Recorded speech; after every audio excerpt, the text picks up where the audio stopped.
Welcome, everybody, to the Popcast. Today, we're going to be talking about relationships. We sit down here at the table, talk about our victories, talking about our struggles, and we don't sugarcoat it. So we're going to dive right into it. Today, we are joined with a special group of people, one being my wife, first and foremost, Aubrey. And then we have another amazing couple. They won't claim it, but I will claim them as a power couple. Two people that definitely sharpen, help, and build up each other and help move the kingdom forward. We have Mr. and Mrs. Flores, Nick and Coral. Right. We're not Good claiming it. We Yeah. said we weren't going to claim it. Hey. Wow. You won't claim it, but I'll give it to you. But and the expectation's been set for this. Absolutely. Bar's pretty high there. Absolutely. But no, we wanted to talk about relationships tonight. Talk about, Pastor is in a series about relationships and about having godly relationships that are from Him, that build you up, that move the kingdom forward, that just really are designed from heaven. And I think there's a big difference between relationships that are designed from heaven and relationships that are designed from hell. Right. Would you guys agree? Yep. Agree. So we're going to get into it.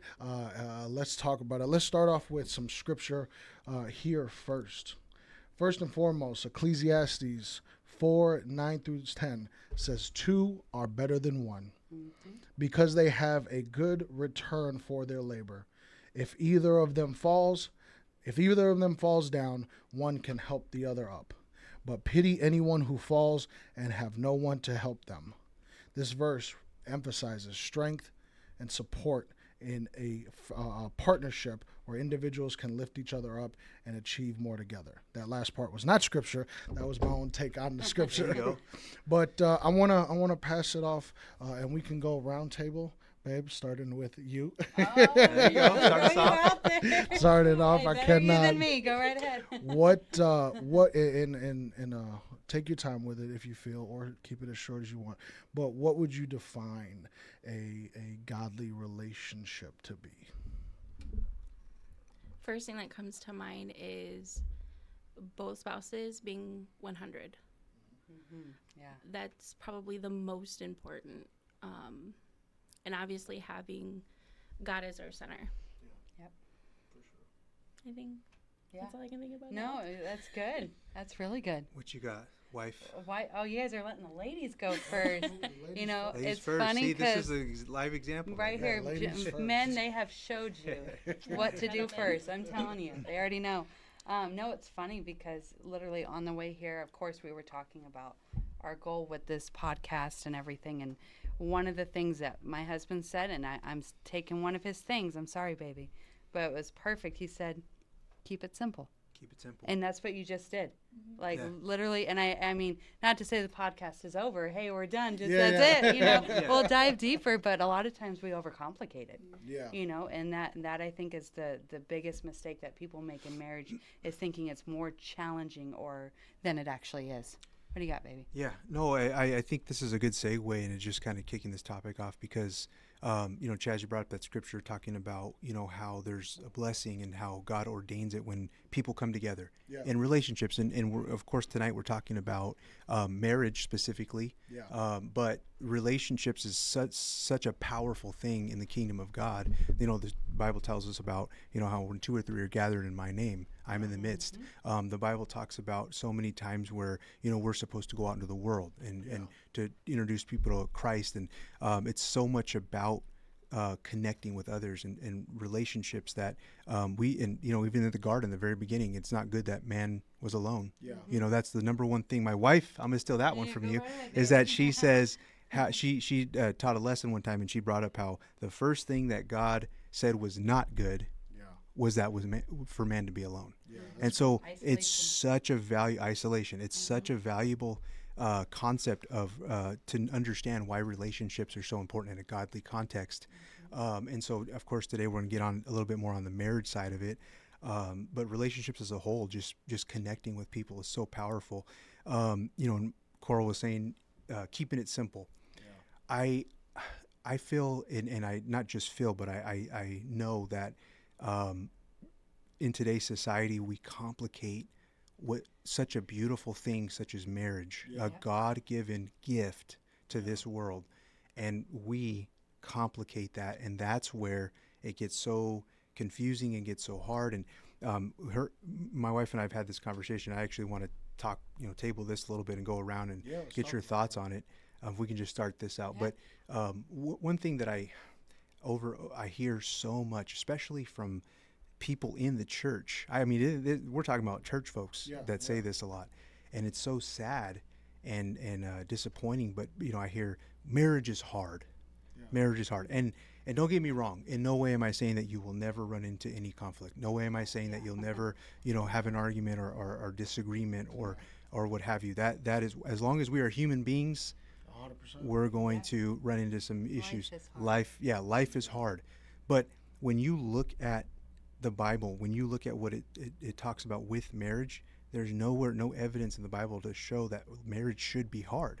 It's a come on, gift. bro. And so we tonight, let's talk a little bit about how we need to get out of that mindset. Because in the church you hear this marriage is hard so much, and it's almost like you're defeated already before you even enter into it. Yeah.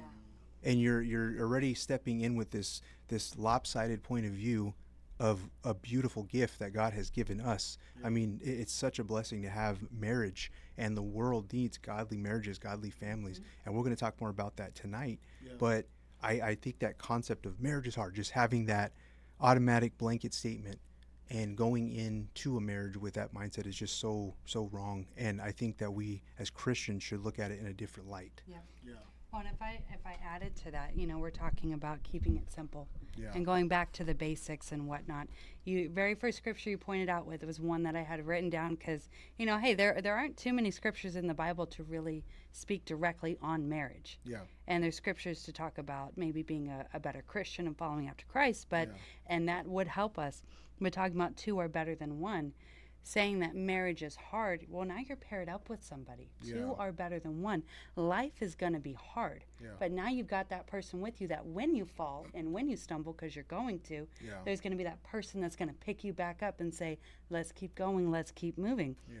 So going back to just the beginning and the basics, looking at Genesis, I think one thing that we as a society make it a hard time and make marriage harder than what it is we don't know our roles. Yeah. Yeah. Yeah. And that's Talk about it. all just mumbled up, and it's been like that for a while. Yeah. But looking at Adam, and that God saw, okay, it's not good for him to be alone. Yeah. He needs somebody. Yeah. And when he created Eve, Eve was everything that Adam was not. Yeah. Yes. Yeah. And it was That's good. beautiful. That's what it was supposed to be. Yeah. And we are now in this society where it's like, women want to strive to be more masculine, and men have at times taken more of a step back, maybe because the woman has told them that they don't need them or whatnot. Yeah. But the moment we start mixing up our roles, I think that's where it gets more challenging. Yeah, and can I add to Yeah, that too, please. with when it comes to the design? I'm going to take both of your guys' points. When God brought all the animals to Adam, they were not a fit either. God did not look at them and say, yep, this is for Adam. He looked at all of them and said, as a matter of fact, this is not for Adam. And even they were not a good fit for him.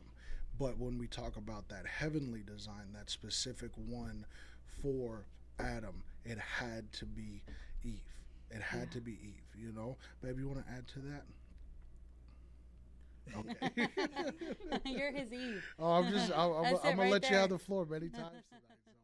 But it's I love you guys' point because it talks about that specific design of relationships. Relationships are meant to cultivate. Relationships are meant to, where one lacks, maybe another one balances the other one out, and then you both work together for the common goal. And Nick, I feel like you want to say something. I want to let you have the floor before I jump into my next point. I had a thought when you Go ahead, bro. just Take wanted your to bounce something off you when you said Coral brought up roles, and we're going back to the garden and Yeah. talking keep it simple, right? Yeah, absolutely. We complicate relationships, but God is very much all about structure. Yeah. He's all about just things working out in a great way.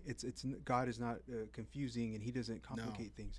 He's very much intentional. Yeah. And so when He created Adam and Eve, and Coral brought up roles, and you kind of talked about how Eve was something that Adam was not. Yeah. I think that the main focus here is roles. Yeah. And when we look at Adam and Eve together, they both had a shared vision, Yeah. and it was the garden. But they both had their different role in that, That's good. or whatever God had pointed them to do. And so I think when we're talking about making sure that we don't complicate things when we're working in our design. Yeah. I think things just work out the way God intended it for. Roles are not a bad thing. No, not a bad You thing. know, when Roles the- are such a good Yeah. thing. Yeah. They're a heavenly thing. Go ahead, Carl. So Yeah. if you look at it, he said they both had the same vision. That's good. That was real The good. only time there was a fall or a break is when Eve broke away from the Stepped out vision. of it. There you go. Something called her saying, "Hey, no, let's have a different plan. Yeah. I have something else different for you. You can be like God. Forget what God said." Yeah. And then she deviated from the vision. Yeah. And then what did she do to Adam? Yeah. brought She him pulled in. him Yep. away from the vision. So that's where it gets challenging again in relationships if one person is pursuing Christ Yeah. and the other one's deviating. Yeah. Eventually, either there's going to be a complete break, Yeah. or that one has to get back on the way, Yeah. or this one's going to follow. Yeah. And so there's no way they're both going to live together in harmony on two separate visions. Yeah, and the Bible talks about we know the scripture. Our viewers may not know the scripture. The Bible talks about being equally yoked. You know, there has to be a shared vision to move the kingdom forward, to move the family forward. Yep. You know, but that division can be the devil. It can be the enemy. One person pursuing Christ, the other person not pursuing Christ. It can be personality clash. It can be how to raise the kids. It can be how to do finances. Whenever, I love what you said, whenever the vision, two people are not on the same page with the vision, then that's when things become stressful, or that's when things become hard. And actually, Paul even talked about marriage, and he says if you choose to be like me, it's better you not be married. Right. Yeah. But if you cannot resist, then it is better for you to be married. So there is purpose and there is design for marriage, and it's unique to each and every one of us. What one marriage may look like, another marriage may not look like, and then another marriage may not look like, but the vision is key. And Christ is obviously first and foremost at the center. And I think we may have talked about it before on a very early podcast, but some of the things that just collapse marriages are, and let's say collapse marriages and even dating.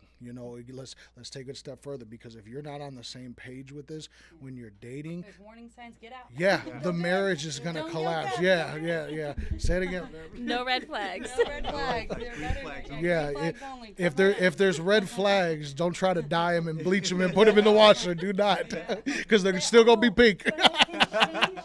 I Do can't not change look. him. Do not look to change No, anybody. You can't change her either. No, you don't look do to it. change her. Don't look to change Yes, him. so many Rock people with each do other. that. They Talk think- about it, bro. So I many mean, times. they think they can, oh, when we get married, I see this so many times. When we get married, it'll all be better. No, It's it's more complicated. You're asking for trouble if you Because think if that you're way. on separate visions Yeah. and you get married, again, you're going different directions. Yeah. And so it's not going to be better. No, it's now not. you're yoked up and you're either one's not moving the plow or one's darting off a different way. Yeah. It's just not going to work. And Pastor gave an analogy one time, and I want to go back. I'm gonna make sure I go back to those kind of four Stay on, pillars of the vision moving forward, and the red flags that I guess we want to help people look out for. But the Bible talks about being equally yoked. We mentioned it before, and Pastor gave an analogy of being equally yoked before. You could be moving in the same direction. You're both pursuing Christ. You could be moving in the same lane. You're both in media ministry. You both could be moving at the same speed. You're both doing it with everything that you have. But one may be taller than the other.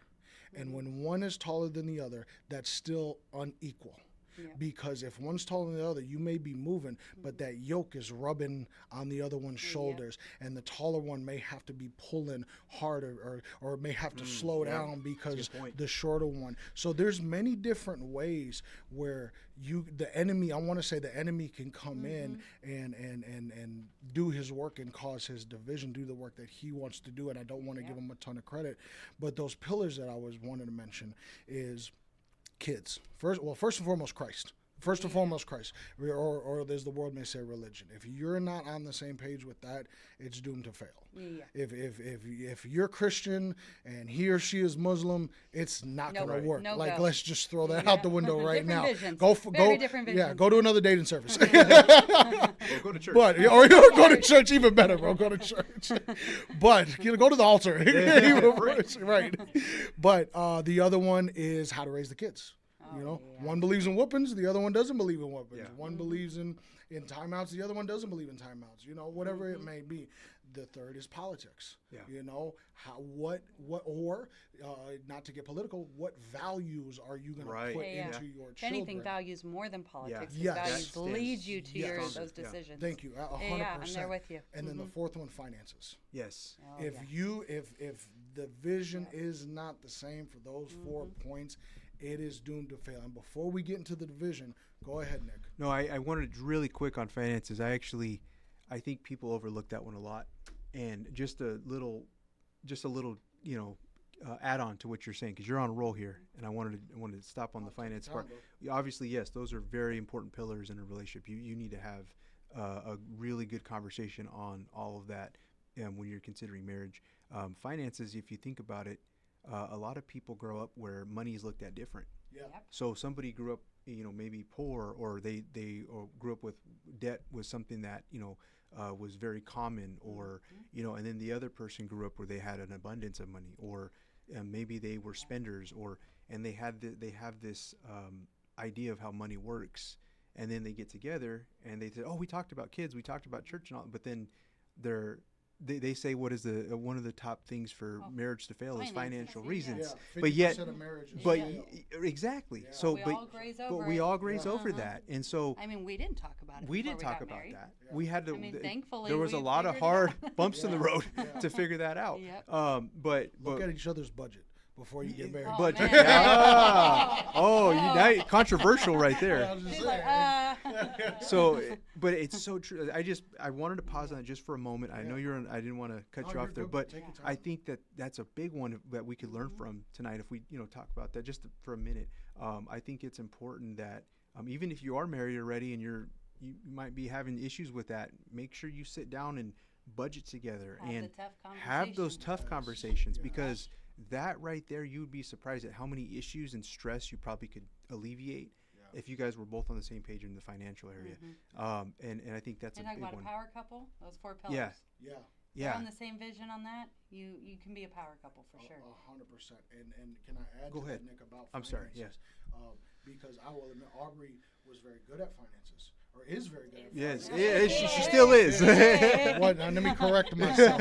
Is We're gonna have good a at quiet finances. conversation on the look way at home. that. Yeah. Look how quick Chaz corrected that. That's Hey, power hey, couple hey, right there. I gotta correct myself. Best attribute of a man is if he can correct Yeah, it himself. is. Exactly. But it's not that I was horrible. I just had my learns in life. Yes. Everybody has Oh, their we all learns do. in life. So I think it's great though if you do get married, and if something, whether it be finances, whether it be kids, whether it be filling out a resume, whatever it may be, if you are weak in an area, to be able to open yourself up to learn from that other person. And finances is a great example because you may have to relinquish control.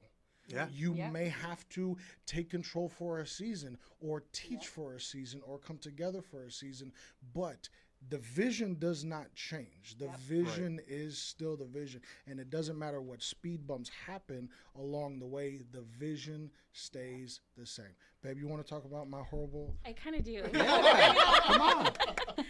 Let's do it. So actually, before we got married, Take your time.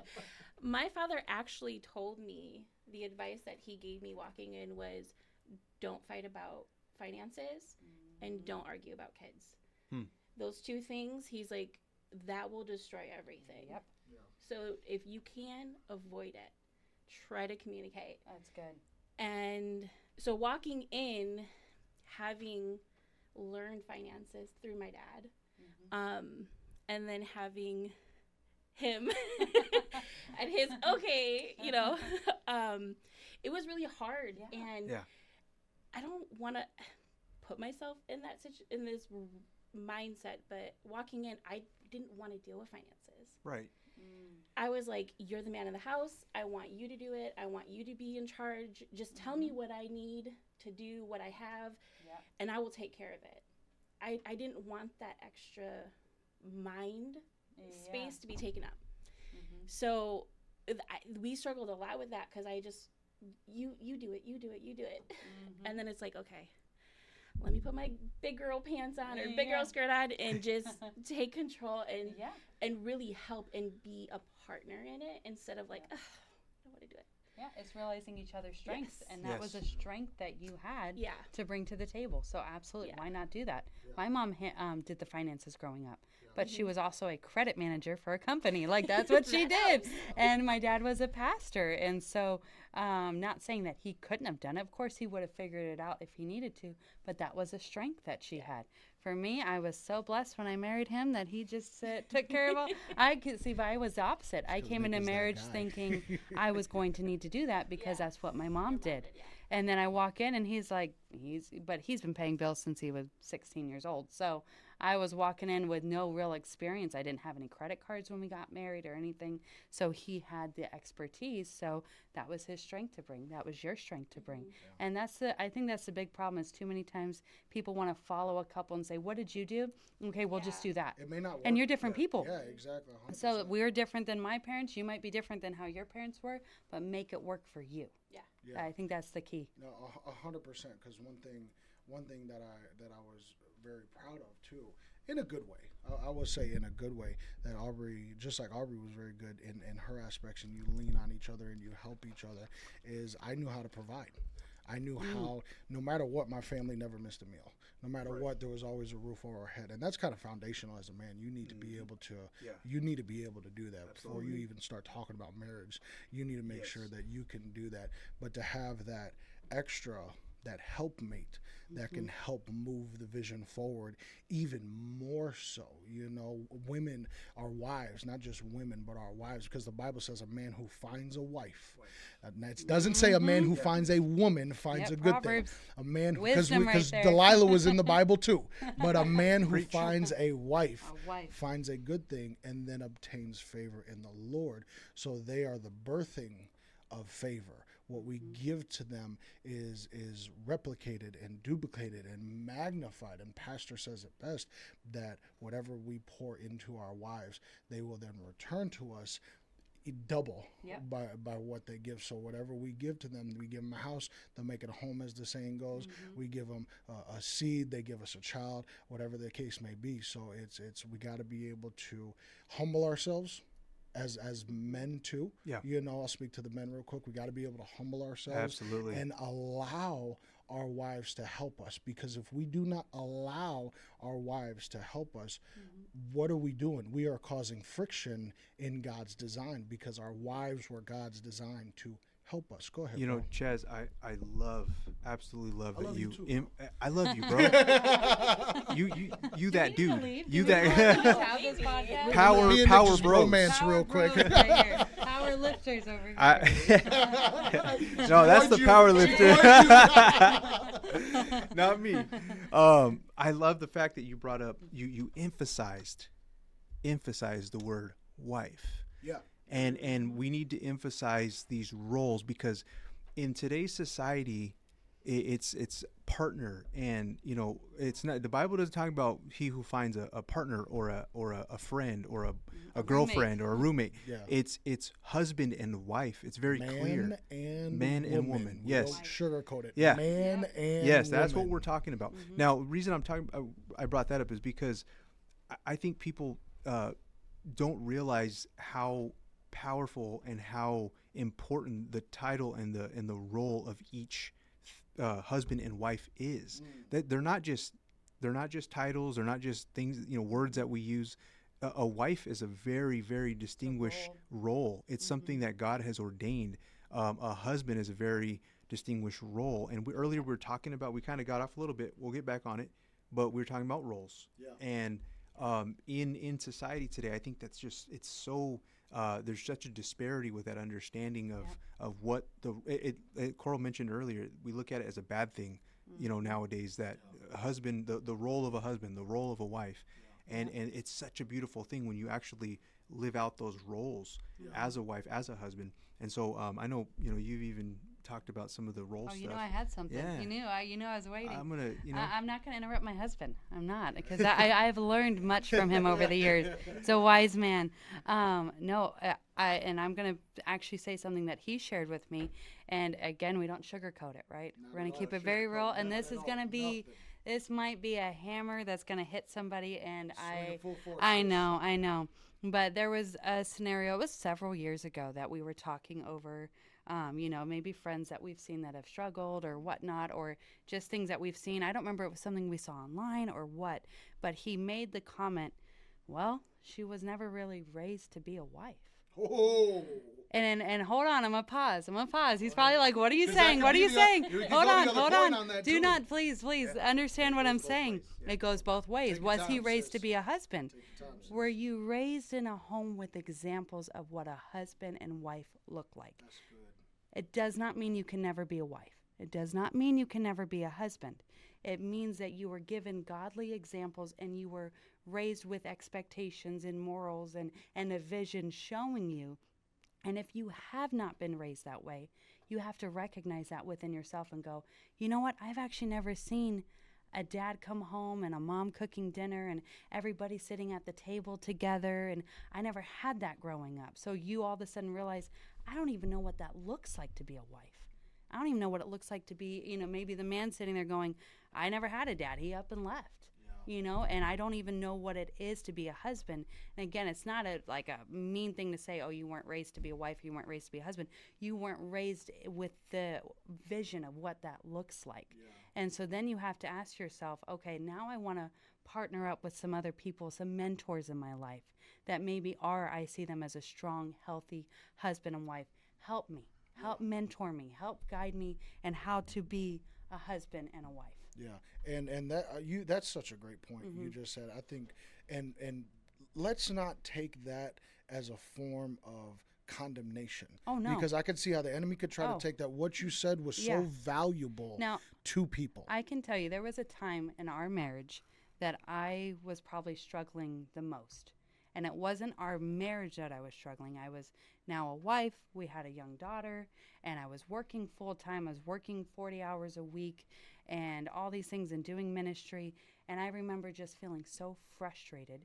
And at times it would cause friction between us. Sure. And it wasn't until I realized, I'm trying to make him be motherly with our kid, with our daughter. I'm expecting him to have the same relationship with her that I do. Because maybe I'm, how I love to sit and cuddle, and he's a cuddler too with the kids. Don't get me wrong. There's a soft side. Every man is with their kids. His relationship is going to be different with them than mine. Yeah. And a lot of times, and I've shared this with a lot of young moms too, and it's hard when you're a working mom. Yeah. I'm not going to lie. It's much easier if you are able to be a stay-at-home mom. Yeah. It's just the ideal role, but I've been there. I know what it's like.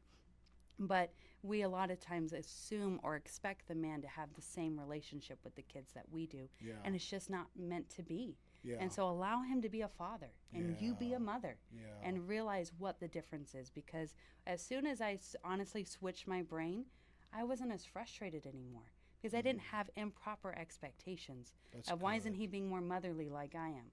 Well, no, he's meant to be a father, and so that I would say was a big eye-opener. Yeah, and I love that you said that because that goes to what the point that I was going to make is everything that you were just saying before, plus that point, it's a sense of maturity.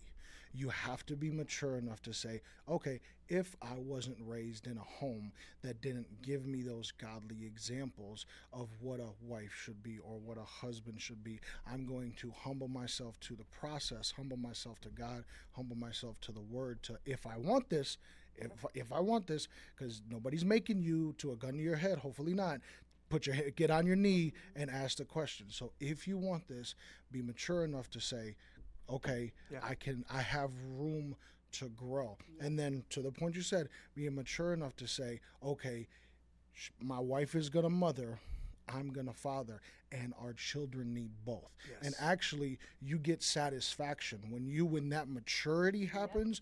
You get satisfaction in saying, I love seeing my wife be a mother yes, to my absolutely. kids. I love seeing my wife cooking dinner. I She love loves seeing you be a father. I you hope know? so. But it's when you're naturally in your roles, everything kind of falls into place. Go ahead, bro. Right. No, you're hitting the nail on the head. And then when Coral's talking about, she's recognizing, hey, I'm called to be a mother, and he's called to be a father, and it's not an excuse for men to not be involved No. and to step up. If anything, we have a lot of responsibilities, Absolutely. even more so, and understanding what it is to be a husband, what it is to be a father, our role as providers, our role as stepping up and being protectors and leaders in the home. And a lot of men, they want the title, but they don't want to put the work in. And bro, when Say you're that again. Yeah, no, they, let's talk. they want the title, but they don't want to put the work in. Yeah. And so this is why a lot of times you see marriages where they're lopsided in their when their journey, I guess, where they're headed. Yeah. Like we're talking about equally yoked. Like you mentioned earlier, one's taller, one's they're not both doing the role. And we could we talked about women living in their role, but also as men, we need to make sure that we're being responsible. We're making the right decisions. We're not we're not just sitting by and coasting. It's not all on the women. And so I think too, I just didn't want to. I want to make sure that the men also understand that we have a lot of responsibility as well. It's not just on one or the other. I love that you said that, because going back to the conversation we were just having about the garden, it was God's design for man to work. Yes. It doesn't matter what you do. I don't care if you're a construction worker, an accountant. Right. I don't care if you're a CEO. I don't care if you're a janitor. A man was designed to not coast. I love that you said that. Not coast, but to work. Not just outside of the home, but inside of the home as well. And I'm not talking about putting up shelves and fixing doors. I am talking about putting in the work that is diligent to building up the intentional family. work. Intentional work. I know, because we have a blended family. Aubrey had we have a daughter that she had before we got together, and we have 2 sons, 3 coming up, that were, well, not 3 before. 3 boys. Three Three boys. boys. That's what you 2 meant. 2 to before. 3 boys. Yes, thank you. I was following you. 2 boys, I 1 was. loading. Congratulations, by the way. Yes, excited. But it was because there was that blending dynamic. There were things that I had to do that were very intentional in the way that I poured into my family. First and foremost, my wife, but then the structure that I provided to my family. And I see even now, even though I can say I'm not the man who I used to be years ago, but I can still look to say, if I start to coast, or if I start to let off, or if I start to not be so intentional, then that structure starts to loosen, and then it has a ripple effect in the family that is not good. Oh, absolutely. Babe, you want to add to that? Yeah. To anything we said? Yes. So it's in our design that God made for us to be a mother and a father. And he specifically gave us those roles because we do specific things differently. Yes. We are meant to love our children When in they get that those motherly boo-boos, you way. pick them up. Yes, we are gentle, and we do the cuddling and the sweetness. Whereas when the fathers come in, they're the rough, the tough, the play. And it is in our makeup where the kids get their serotonin from fathers differently than what we would give them. So, people I think would say, "Oh, that's scientific." Well, God made us. Yeah. That's all God's of how God scientific, made us. Exactly. Yeah. So it's like he specifically made us a certain way, and for us to do things differently and give differently to our children. We teach nurturing things to our children, whereas they model their fathers. And our daughters will look to them to find a man like that one day. And our sons will look to find a wife like us one day. Yep, exactly. We're the blueprint. Yes, we're the blueprint, yes. From the beginning. And it's funny that you're saying that, because I was literally teeing up with this scripture, because I'm talking about roles and everything. But if you go in Ephesians 5, and I know this is the one that women have hated for years, and I'm going to, I thought maybe it's better a woman quoted anyways than the guys. But Ephesians 5:21, or Ephesians 5:22, wives, submit yourselves unto your own husbands as unto the Lord. And then you jump down to 25, husbands, love your wives, even as Christ also loved the church. So talking about what you are, that basically, if I'm going with you on this, children are going to look for validation from their fathers, and they're going to look for love from their mothers. Absolutely. It is not coincidence that it says for, women to submit to their husbands and husbands to love your wives. As women, we desire love. That's what we're built on. We love. That's the reason why we get the flowers. You guys buy them for us. We get the candies and all that kind of stuff, and the little text that you send us. Oh, I love you, babe. Thinking of you. It just warms us up. But you gentlemen, answer me if I'm right or wrong. A husband would prefer to be respected more than loved. Am I on it? She's on it. I agree. And so I there's a 100% reason agree. with the submission part of it, that is in a sense how they kind of receive our love, is by showing, I trust you. I trust the decisions you're making. I know you're guiding our family the right way, and I will submit to your authority. I'm a submissive wife. And a lot of times us growing up, especially as millennials, we were taught that was women aren't supposed to be submissive. We're supposed to be independent. And they don't see the strength in submission.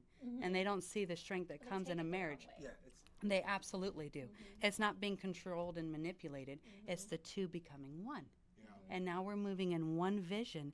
And when you have that, that's how a family can be successful. And that, again, this is where, and I'll let my husband take it more from here, but from as a wife perspective, because I don't want to speak to the men, that's not my part. But as a wife, I can say it's easy for me to follow and submit to a husband when he goes one direction. Absolutely. You know, how many times I can say from friends that I've seen or whatnot, where the guy's pursuing this thing and pursuing that thing, and the wife and the children are trucking along trying to keep up with the vision. And it's a lot easier for us to submit when we can trust. And I can say, I'm not just saying this because we're on a podcast, but he's been very, very consistent and very, very straight and narrow. And we can just keep our heads down and trust that even when things get hard, I know the vision. I know the direction, so it's easy to trust in that and to respect it. Yeah, no. I mean, she's making me, sound real good, I guess, over here. She don't sugarcoat it, bro. Man, she don't sugarcoat it. Man. I'm not sweetening it up. I was like, what's she gonna say? No, but yeah, it's such a it's an important thing to recognize when we're called to be leaders as men. We're called to love our families, our wives, and we gotta really take that seriously. It's an important thing in society nowadays. Now, I was gonna kind of talk. We're talking about marriages and bringing up the roles, and we're building up to why that's so important. Yeah. Why is it important for us to understand that clearly? Why do we need to know what a husband should be, what a wife should be? We even alluded to it earlier when you were talking about how the children look at us as a blueprint. Yeah. I mean, that's such a great good. word. I like that. It's a blueprint. We see so many times how even friends or even ourselves, how there's things that we experience in the past that were not a good example, and that has caused harm and a lot of destruction in our lives, and we've had to you have to go and fix that as you get older and things. And so it's important to understand that God has ordained these roles for a reason, and there's a structure to it. And we're talking about marriages and families today, and my wife and I had a conversation where something we saw, and we've actually talked about it in like a Q&A session before, with raising family in church, and how statistically the ages from 4 to, I think it was 18 or 14. I mean, I'm not entirely sure. I'm about 98% sure it was ages 4 to 14 is a very vital time where children decide if they're going to stay connected with Christ, basically. And so as parents, I mean, that's a huge responsibility, to understand why do we need to understand these roles? Well, you're raising the next generation of people that are going to step into ministry, live for God, share the gospel with the world. And so we need to be a good example to the world in that sense of having these families. And in the church, we should be seeing that, we don't see it as much as we'd like to, but we should see that. And there was a little statistic that my wife and I were kind of looking at, and I've seen it shared on social media and stuff, so maybe some people have heard it, but they talked about there's a very low number, 25% of kids that were raised in church from 18 to 29 stay in church. Wow. And it's really mind-blowing and sad. It's scary. Yeah. Mm-hmm. And they talked about, when they did a kind of the study into that, there were 5 reasons why The 25% the 25% stayed. And and this goes along to why we should make sure that we're understanding why marriage is important, why being a husband and a wife and raising children together the right way is important. Because these are things that were found in this study. Number 1, they ate dinner 5 of 7 nights of the week as a family. Yep. Number 2, they served with their families in a ministry. Mm-hmm. Number 3, they had one spiritual experience in the home during the week. Number 4, entrusted with responsibility in ministry at an early age, And then the last one, number 5, had at least one faith-focused adult in their lives other than their parents. So those were just 5 things that were demonstrated in this 25%. Mm-hmm. And so, I mean, when you really look at it, and that's just a study that they did on a collective group of people, but when you look at it, it really kind of opens this topic up a little bit more, and eye-opening on what can we do as married couples, as husband and wife, to cultivate that in our homes and make sure that we're paying attention to those things. And I think what's nice about that is that we've used this a lot in our You Belong Here class, but you have to know your why before you know your what. So the why we've established here is same vision. Yeah. Now this is the what. Yeah. What can I do now? Yeah. And so if you're out here and you're saying, okay, well, we're married and we feel like we do have the same vision. We both want to follow after Christ and we're raising our kids. This could be a good starting point. Yeah. Are you having dinner together as a family? Yeah. Are you serving together? Are you coming consistently? Are your children getting involved? If you're a member of Pop Church, there's the Next Gen services. Yeah. Are you getting your kids plugged in at a young age to something they love and they're excited for? Him and I have talked again. We've been married 13 years. We talk a little bit here and there. So we keep saying that. But there were just somebody that we knew that they made the comment of, I don't want my kids to have fun at church. They shouldn't come to church to have fun. Why And not? we're like, why not? Shouldn't they love being here? Yeah. I'm not talking about turning the church into a zoo or a No. playground, but absolutely, I have fun when I come. Yeah. I love seeing my brothers and sisters in Christ. Yeah. It's a joyful life. And so if you just want them to be, they need to be on their knees crying and praying and having the Bible in their hand the whole time. No, they also need to be edifying with the body of Christ and creating Yeah. friendships and everything. And so that's the point of this, is that you want them to see that being a Christian is a fun life. It's a Yeah. joy-fulfilled life, and we don't have to live with, again, a thumb down the back of our neck telling us everything we need to do. Absolutely not.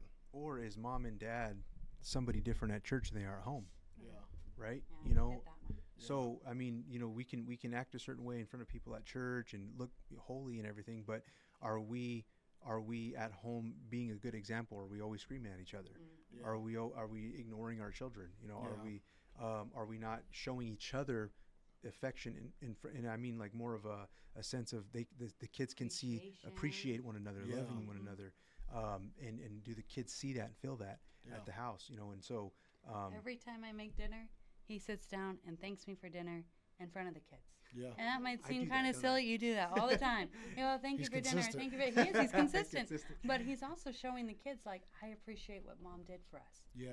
Or when he went and got the battery changed in the car because one of the kids left the lights on in the car. I changed it. I Yeah, didn't get he it changed it. I'm sorry. He went and picked points. up the battery Yeah. and then changed Men it. don't let other men change he the batteries. he made his own battery. That's what he was in there with his, Come on now, welding and give me everything. credit for that one. Yeah, he changed the battery, but make sure that us in front of the kids, and we were like, "Thank you, Dad, for changing the battery." And Yeah. Bronson's out there wanting to learn and everything. But And let them see those things. Let them see those parts of your relationship. Appreciate one another.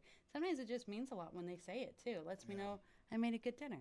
I like to hear it. Absolutely. It's nice. We talked about a blueprint, and there's so many. I love that term, blueprint, because the Bible also talks about raise up a child in the way that they should go, and when they were old, they will not depart. It is our job to give them that foundation, give them that blueprint. But then there's so many layers. When you think about a blueprint for construction, there's so many layers that goes into it. There's the foundation, then there's the framework, then there's the windows, then there's the siding, then there's the paint or the drywall. Then even before that, there's the HVAC, there's the plumbing, there's the electrical. There's so many different aspects that can complement that blueprint, that somebody can see it from the outside looking in, like, oh, I see my mom and dad were affectionate. I see my mom was appreciative towards my dad. That's the windows that I'm looking through, that lens that I'm looking through. But then I saw my dad. He was consistent, going to work every single day. That was the framework that held our house together, and I don't want to beat up that point, but I think that's a good way to look at it when we talk about blueprint. And then when we give our children that blueprint, when we show them how to read a blueprint, because you can be given a blueprint, but if you don't know how to read it, you won't be able to build when they that start house. looking for a spouse, Come do on. they know what they're looking for? Come on, that's so key, and that's I think that is the what that we can do right now. One of the whats is show our kids how to be able to, one, see things through the lens of Christ, not just relationships, but everything. But we're talking about relationships here, seeing relationships through the lens of Christ. So when they get that age and they naturally start to desire relationship, desire dating, and desire marriage, they know what to look for, and they're not just pulled by every shiny apple that's in the garden. Go ahead, bro. I like that scripture. I wanted to just really quick just stay on that one for a sec, because you brought up the proverb, and the scripture actually reads, "Train up a child in the way that they should go, and when they're old, they shall not depart from it." The word train, it's so important that we remember we got to show them by example. We read the statistic earlier about a lot of the things that really helped shape these children that stayed in a walk with God, and part of it was serving with their parents, training them. You talked about the blueprint and how if they don't know how to even read a blueprint, how are they going to be able to build a house? They know how to swing a hammer. We're going to be in trouble. So training them. A lot of parents, I've even seen this. I was a Sunday school teacher for 7 years.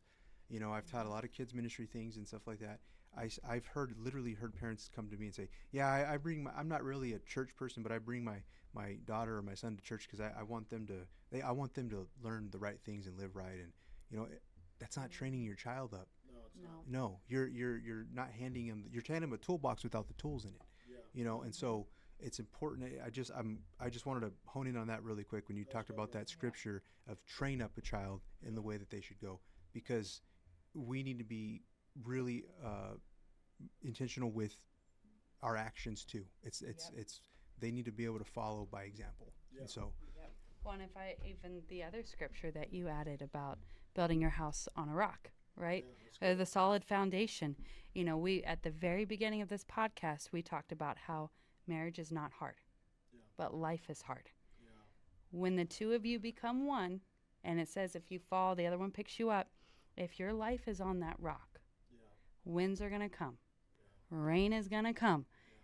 Bottom line, life is going to be hard. The house built on the rock and the house built on the sand both endured the same storms. It's going to happen.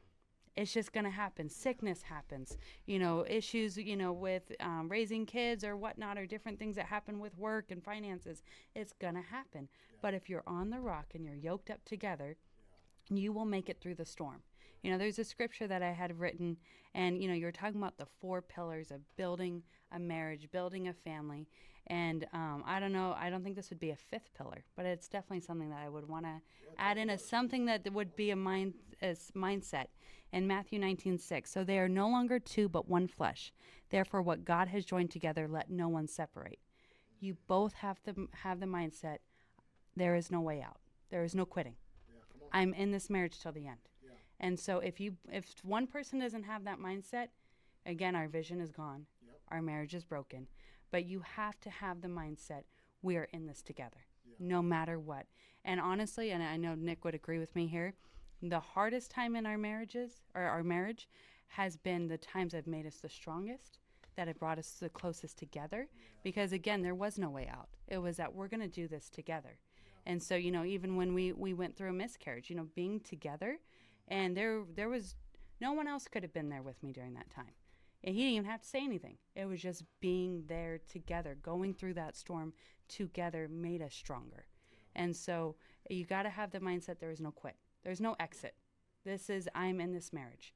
And if you always have that mindset of, well, he's really driving me nuts. I could start over. I could do it all over. Yeah. Trust me, it's not worth it. It's not worth it. You do not want to throw away that marriage. Yeah. It's worth holding on to and fighting for. Yeah. Go ahead. Yeah. So to that point, we were actually talking on the way here, and like, what exactly is a power couple? And do we see ourselves as that? And what I thought of that is we all could be power couples. Oh, yeah. But it's what you've done in your marriage. It is those hard times. Now, marriage is not supposed to be all hard. Yeah. But it is those hard times, in my opinion, that make couples the power couple. Right. Because they're getting through it, they're sticking to it, and they have the same end goal. Yep. And they're not giving up. Absolutely. Because the ironing, sharpening iron, yes. and again, you talked about one of the podcasts that when you sharpen, that's not a fun thing. There's a fire process. And there's some times that you're gonna have some disagreements or whatnot. Yeah. One thing that Nick and I have always said is that, well, maybe not always. Maybe it took us a few years to figure it out. I'm not gonna lie. Eventually we got it, but was too many times people think you have to agree in order to end an argument. We're not always gonna agree. We're not always. Yeah. But I have to be willing to see the argument from his perspective. It's the understanding. And he has to be able to see it from my perspective. So it could be, when you said that, it made me feel this. Well, he could sit there all day and go, well, that's not how I meant it. Okay. But could you see how it made me feel? Right. If you can step out for a minute and go, wow, I could see when I said that, maybe you didn't know what was going on in my day. Maybe you didn't know how I was feeling. And when you said that, it made me feel this way.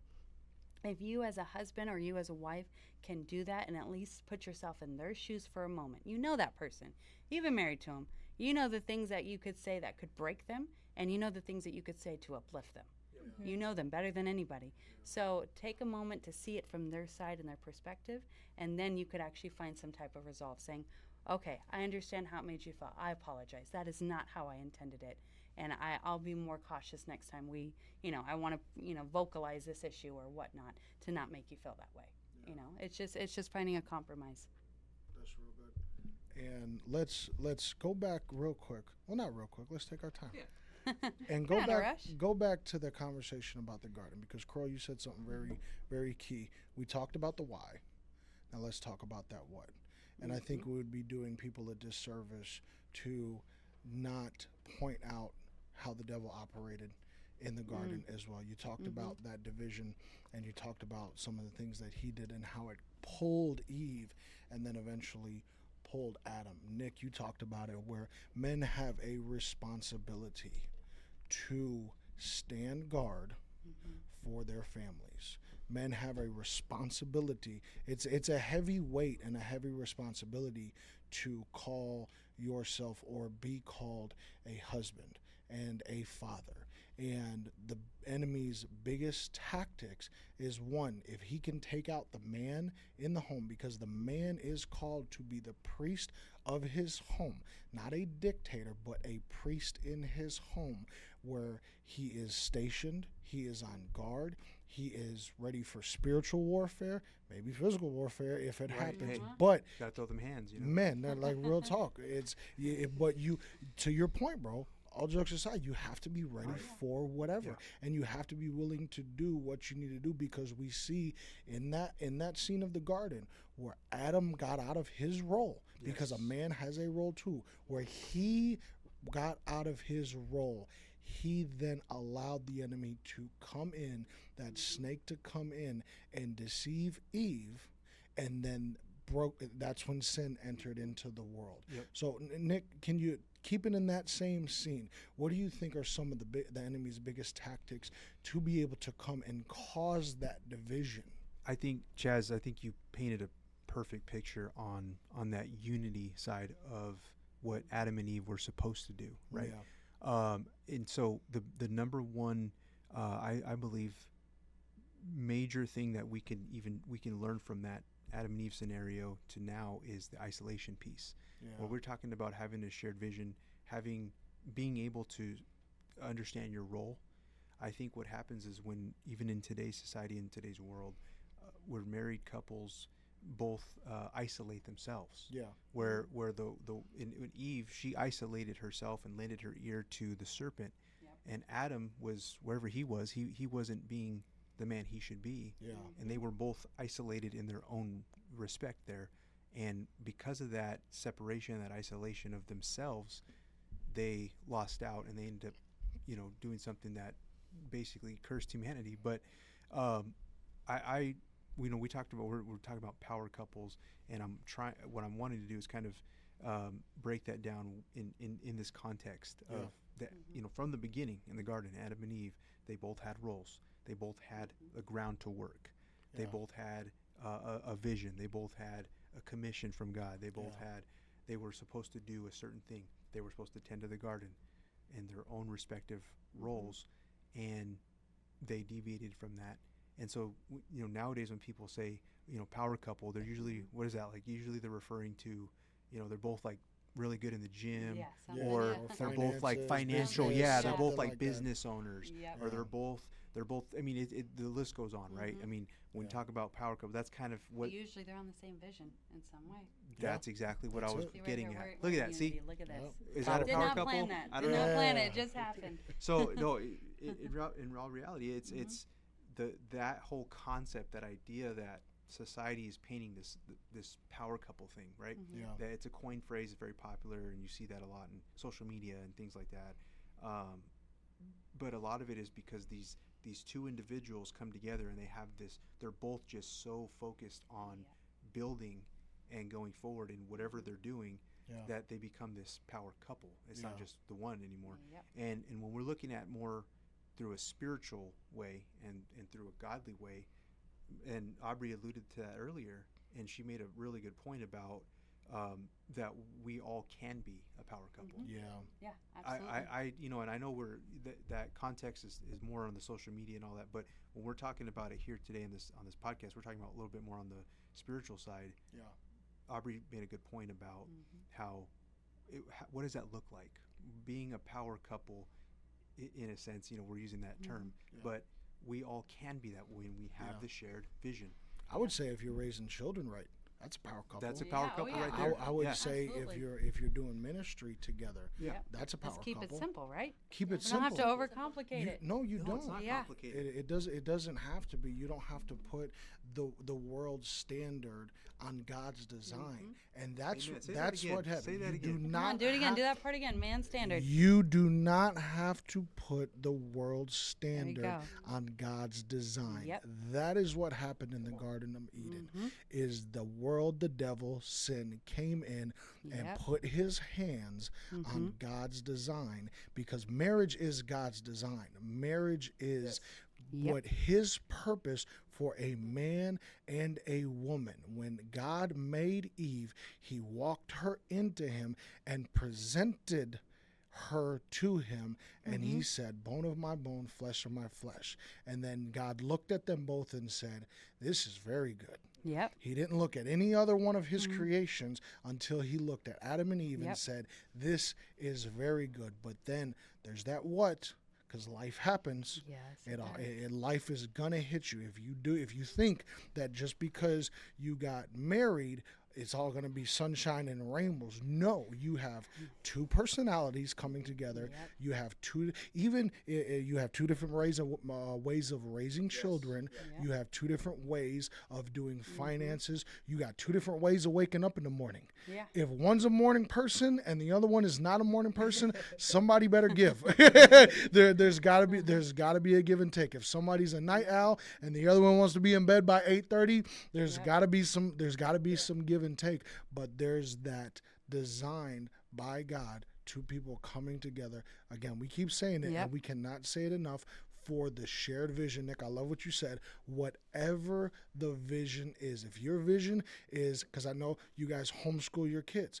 If your vision is you work, and you homeschool your kids, that's a great vision, and you're succeeding at the vision. But we better be on the same page. You're on the same page with the same shared vision. If one wants to go to church on Sundays and the other one doesn't want to go to church on Sundays, It's going to be challenging. It's going to be challenging. Yep. It's not going to be work. And the biggest thing that we're talking about right now, when the enemy came in and put his hands on God's design, is he caused division.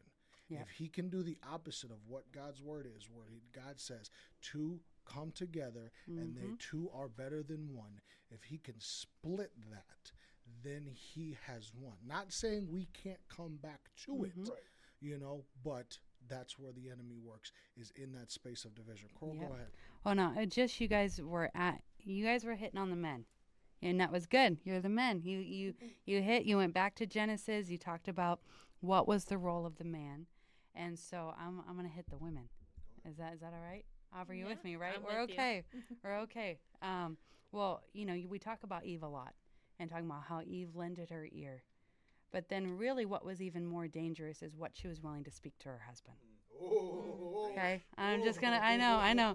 That's where it gets a little bit more dangerous, because when you're husband and wife, he lends that ear to her. He trusts her. And so she said, hey, I ate it. It's good. Go right ahead. Do it. Even though she knew that she was causing him to compromise what God had given him. And so I'm going to jump forward a little bit in the Bible, and we're going to talk about Job for a minute. And he already knows where I'm going.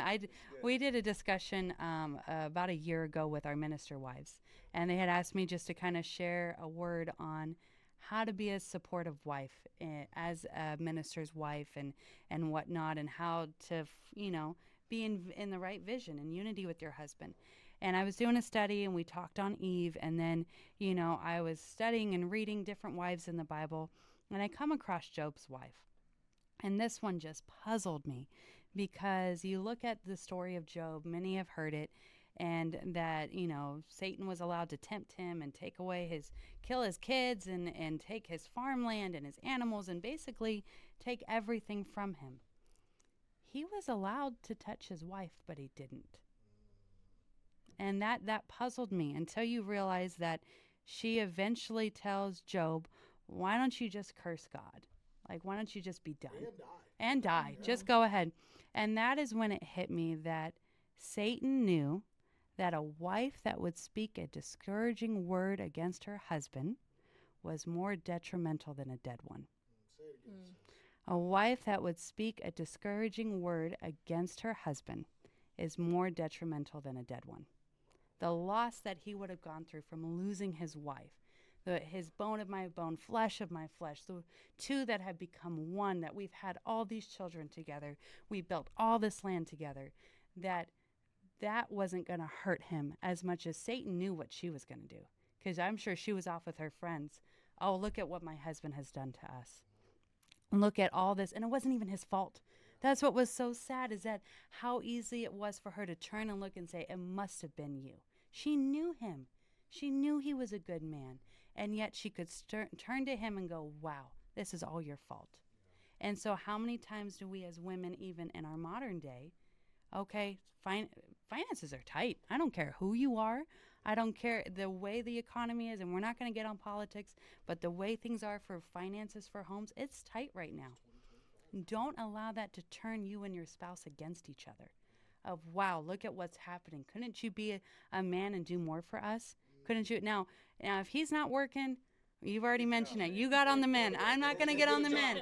I'm not getting on it. I won't get on the men today. But if he is out there and you know he is working, you know his character. You know he's a good man. You know he has been there for the family. And you know he's been consistent. He has led a straight line. And then times are hard. Don't let that turn you against him to now start speaking a word. Because, again, we said it earlier, a wife knows what she could say to break her husband, and she knows what she could say to uplift him. I know him better than anyone. I know what things I could say that would completely crush him, and he knows what I could say to completely crush me. But I don't want to speak death into our family. I don't want to speak death into our marriage. I want to be intentional with my words, even on a day where I'm frustrated or easily annoyed or whatnot. You learn to hold your tongue and go, nope, I'm not going to speak that into my home. I won't. We're going to be in unity, and I'm not going to speak death. That's good, sis. That's all I had. Aubrey, you got anything for the ladies? No. No. Was that enough? Yeah, that You're was there enough. with me, though, right? Yeah, I'm not with alone you. here. I Okay. agree. Go get a job, man. No. Yeah, if you don't have a job, go get a If job. You don't got a job, go get to a job. work. But it's you broke down so much. A wife can either build up a man or she can tear him down. And so men need to be let's talk about the dating men real quick and let's progress. Dating men need to be able to find a godly woman who's grounded, who is in her faith, who knows how to be a wife, who knows how to be in her role, who knows And if she how to does it, actually she's build them up. seeking it. Yeah. She's desiring it. Yeah, let's talk about that because I get when before me and my wife got married, I was seeking counsel. I was seeking text. I was seeking how do I be a good husband. Now, what I will say is, if you don't apply the knowledge, it's worthless. Right. Yeah. Because wisdom is nothing. Wisdom is not nothing, but wisdom is knowledge with application gives you your wisdom. And that's what is going to give you the fruit. That is what is going to catapult your family. That's what's going to move your family forward. And I'll be transparent for a second because a lot of what I learned how to do, I didn't do. A lot of what I said I was going to do, I didn't do. And I'll be transparent because I want to help Talk people on it, and lay myself out here real quick. In our marriage to begin with, I was not a very good husband because I let my mom get in between and cause division. Yep. And there's many Mm-hmm. different things that can come and cause division and separate a husband and wife, just like we see in the garden. So let's bring it up to modern terms. There's in-laws, whether it be mother or father. There may be finances that we've talked about before. There may be friends. Say that again, babe. Siblings. Si- Anybody in your family. Siblings, family members can do it too. The Bible says you are to leave your mother and your father. You don't disown them. You don't curse them. You don't do anything but leave them. It is okay to cut the umbilical cord, men, and leave your parents and cleave to your wife. There is not a person on this planet that you have made a covenant to other than Coral. There is not a person on this planet till death do we part that I have made a covenant to other than Aubrey here. That matters. It does matter. It's That very that important. covenant matters to you. It matters to your wife. It matters to your kids. It matters to, most importantly, God. So when you don't take, men, the knowledge that you have, or you're not seeking the knowledge like you talked about earlier, maybe you didn't have a good example. I did not have a good example of parents, and I'm not bashing my parents. I am placing honor on my parents because they taught me how to be the man that I am today. And I want to be very strategic in how I say that because I went through a period of time where me and my dad's relationship was rough, but we have since reconciled. We didn't talk for 13 years, and this past year, me and him were able to come together and lay it all down aside and reconcile the relationship intentionally. I reached out to him intentionally, and me and him now have a better relationship than I ever That's had. a God thing right there. Yes, it is. And that's It's only God. And you know what? Because I reconciled with him, my family then saw, and I'm getting off topic a little bit, but I'm going to come back. My family, it's been a ripple effect in my family because him and his sister, my aunt, did not have a good relationship. And now they've been able to come together. So when you're intentional about what you're doing with the relationships, because we're talking about relationships, if you are intentional with the relationships that you have, you don't know the ripple effect of what's going to happen because you are the catalyst. Men are the catalyst in so many different walks of life, with you, with your job, with your kids, with your wife. And when I was able to lay myself down and humble myself and say, you know what, babe, I kind of suck as a husband. And when I was able to do that, I don't think I suck that much anymore. I think I've done a good job of being open and honest, but I had to allow my wife, because she saw it from day one. Allow my wife. She saw the potential, I right? did. Okay. Hopefully. But I had to allow my wife to open my eyes and then me be intentional about the information and the wisdom and the things that she was saying. Because men, if we don't allow our wives to help us, why did we marry them? Exactly. Yeah. If we are going to work outside of God's design and we are not going to let our wives help us, why did we get on our knees? Yeah. Speak to it, bro. I'll speak Not to maybe no. just that, but speak to it all, bro. I was like, oh man, that's a big question, Chad. Yeah. No, you're really on a roll here when you're talking about. You kind of brought up the subject of letting other people into your decisions. That's a bad move, man. That right there is. Don't do that. Yeah, No, don't we do we that. have to pause on that one for a little bit. Talk about it, bro. Because I even saw Aubrey over there going, she She knows. knew. And I'm like putting my I hat love down. how you I'm like, I love how alright. you put it because I've seen this now with my family. I just a little caveat. No, we don't have that issue as far as that goes. But I have seen a lot of families do this where they say, oh well, my mom says that I'm supposed to honor my parents, so I have to do what she says and go with what they want us to do. And I've heard people say that, and they take that out of context. Honoring your parents is living the values they've instilled in you. Yep. Yeah. Honoring your parents is making sure that you're continuing on the right path in living for God, and doing the things that would bring your honor to your family. And so it doesn't mean that you have to do every little thing that just because they want to. Everybody go to the Bahamas on Christmas. That you have to do that, or You can go into debt $10,000 to make it take happen, out a big loan. And so Yeah. a lot of people make that mistake where they think that because it's their parents or their family members or they owe this this allegiance, and it's not that way. When you come together, like you use that scripture, leave your family and cleave to your wife, that you need to be able to, as a couple. We need to say, hey, what does our home look like? Yeah. What does raising kids look like to us? We're starting a family. What is going to church and being involved, and how are we going to do that together? Yeah. What does it look like when we, financially, we can't afford the XYZ?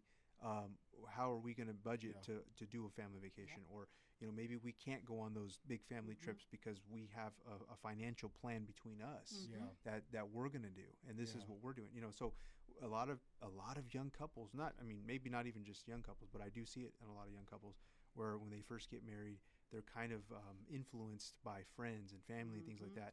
And it's important for us to say no when, like we talked about earlier, husband and a wife, that's a big deal. Yeah. Matters who you marry. It matters who you marry, It and does. it's a role when you become a husband, you become a wife, you got to grow up and you got to make your own decisions. And so I know I just see that a lot where I'm so glad you brought that point up where people want to bring influence into your marriage, but you have to sit down and create your own boundaries and say, no, this is what we're going to do. Because even when you get into how certain families, maybe they were raised in a really traumatic household where there's a lot of bad things that they've been exposed to, and they want to change that now, and they want to move forward with their family and live for God, and they don't want them to live the way they grew up.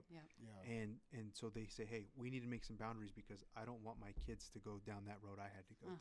And so it's important, that we need to make sure that we create those boundaries when you come together in marriage, that's very, very important. Yeah. And the only thing I was going to add to that is, as he was talking, is make sure you give your spouse grace. Yeah. Because when that first transition happens, that first year of you leaving your home and your way of doing things and the way it was all done, and them leaving their, traditions and whatnot, and you're coming together, you probably are both going to get pulled two different ways. So give yourself some grace. You're going to find, your way to have your family. I've heard it said that you got to keep in mind it's not two families becoming one, because that, again, now you're involving the in-laws and everybody into your now new family. You have started a family. Yeah. This is your family. Yeah. This is your covenant. Again, you didn't make the covenant to the in-laws, you made the covenant to your spouse. And so, but also give grace. Yeah. Because there's going to be times where maybe the family's asking your spouse to do this and you don't want to do that, but then he or she's kind of caught in a hard place or whatnot.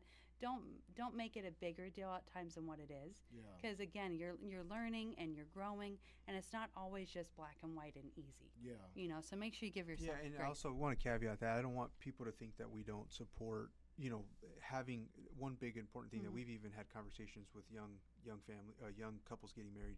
It really is important to have that village too. Oh Yes, yeah, it to is. have a healthy honoring family. your family and Yes, saying, it hey, is. we want you to be involved in our children's lives. It's important to have grandfathers and grandmothers. Yes, it is. Yep. Oh, I can't even tell you. Where are our kids right now? Oh, At grandparents. grandma and grandpa. So, It's so important. We really, I did want to Yeah.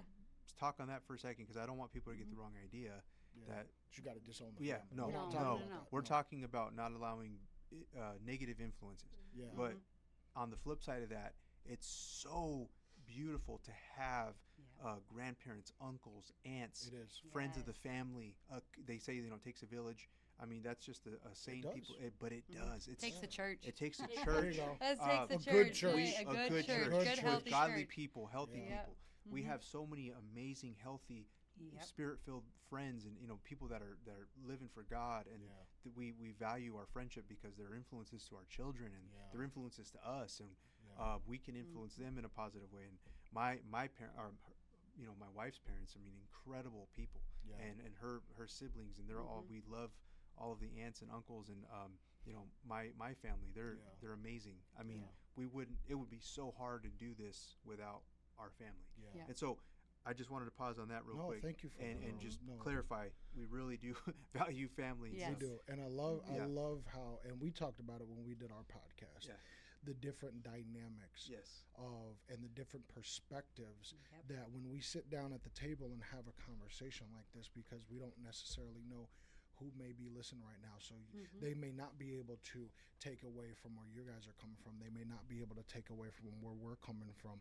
But my goal in saying that is to be transparent. Because don't get me wrong, again, I place honor on both of my parents in a lot of respects. They helped make me the man that I am today, and I do believe I have good qualities that I can instill in my sons, and it came from my parents, whether those qualities came directly from them or I learned from them. So I place honor on both of them, and I love my mom to death, don't get me wrong, but it's just my testimony, and I honestly don't care what anybody has to say. I want to be able to help people out, and I want to be transparent in saying that you cannot allow anybody, I don't care if it's mom, dad, sibling, kids, come in between the husband and the wife, because when you're blending a family, I know there's people out there that are listening that have blended families.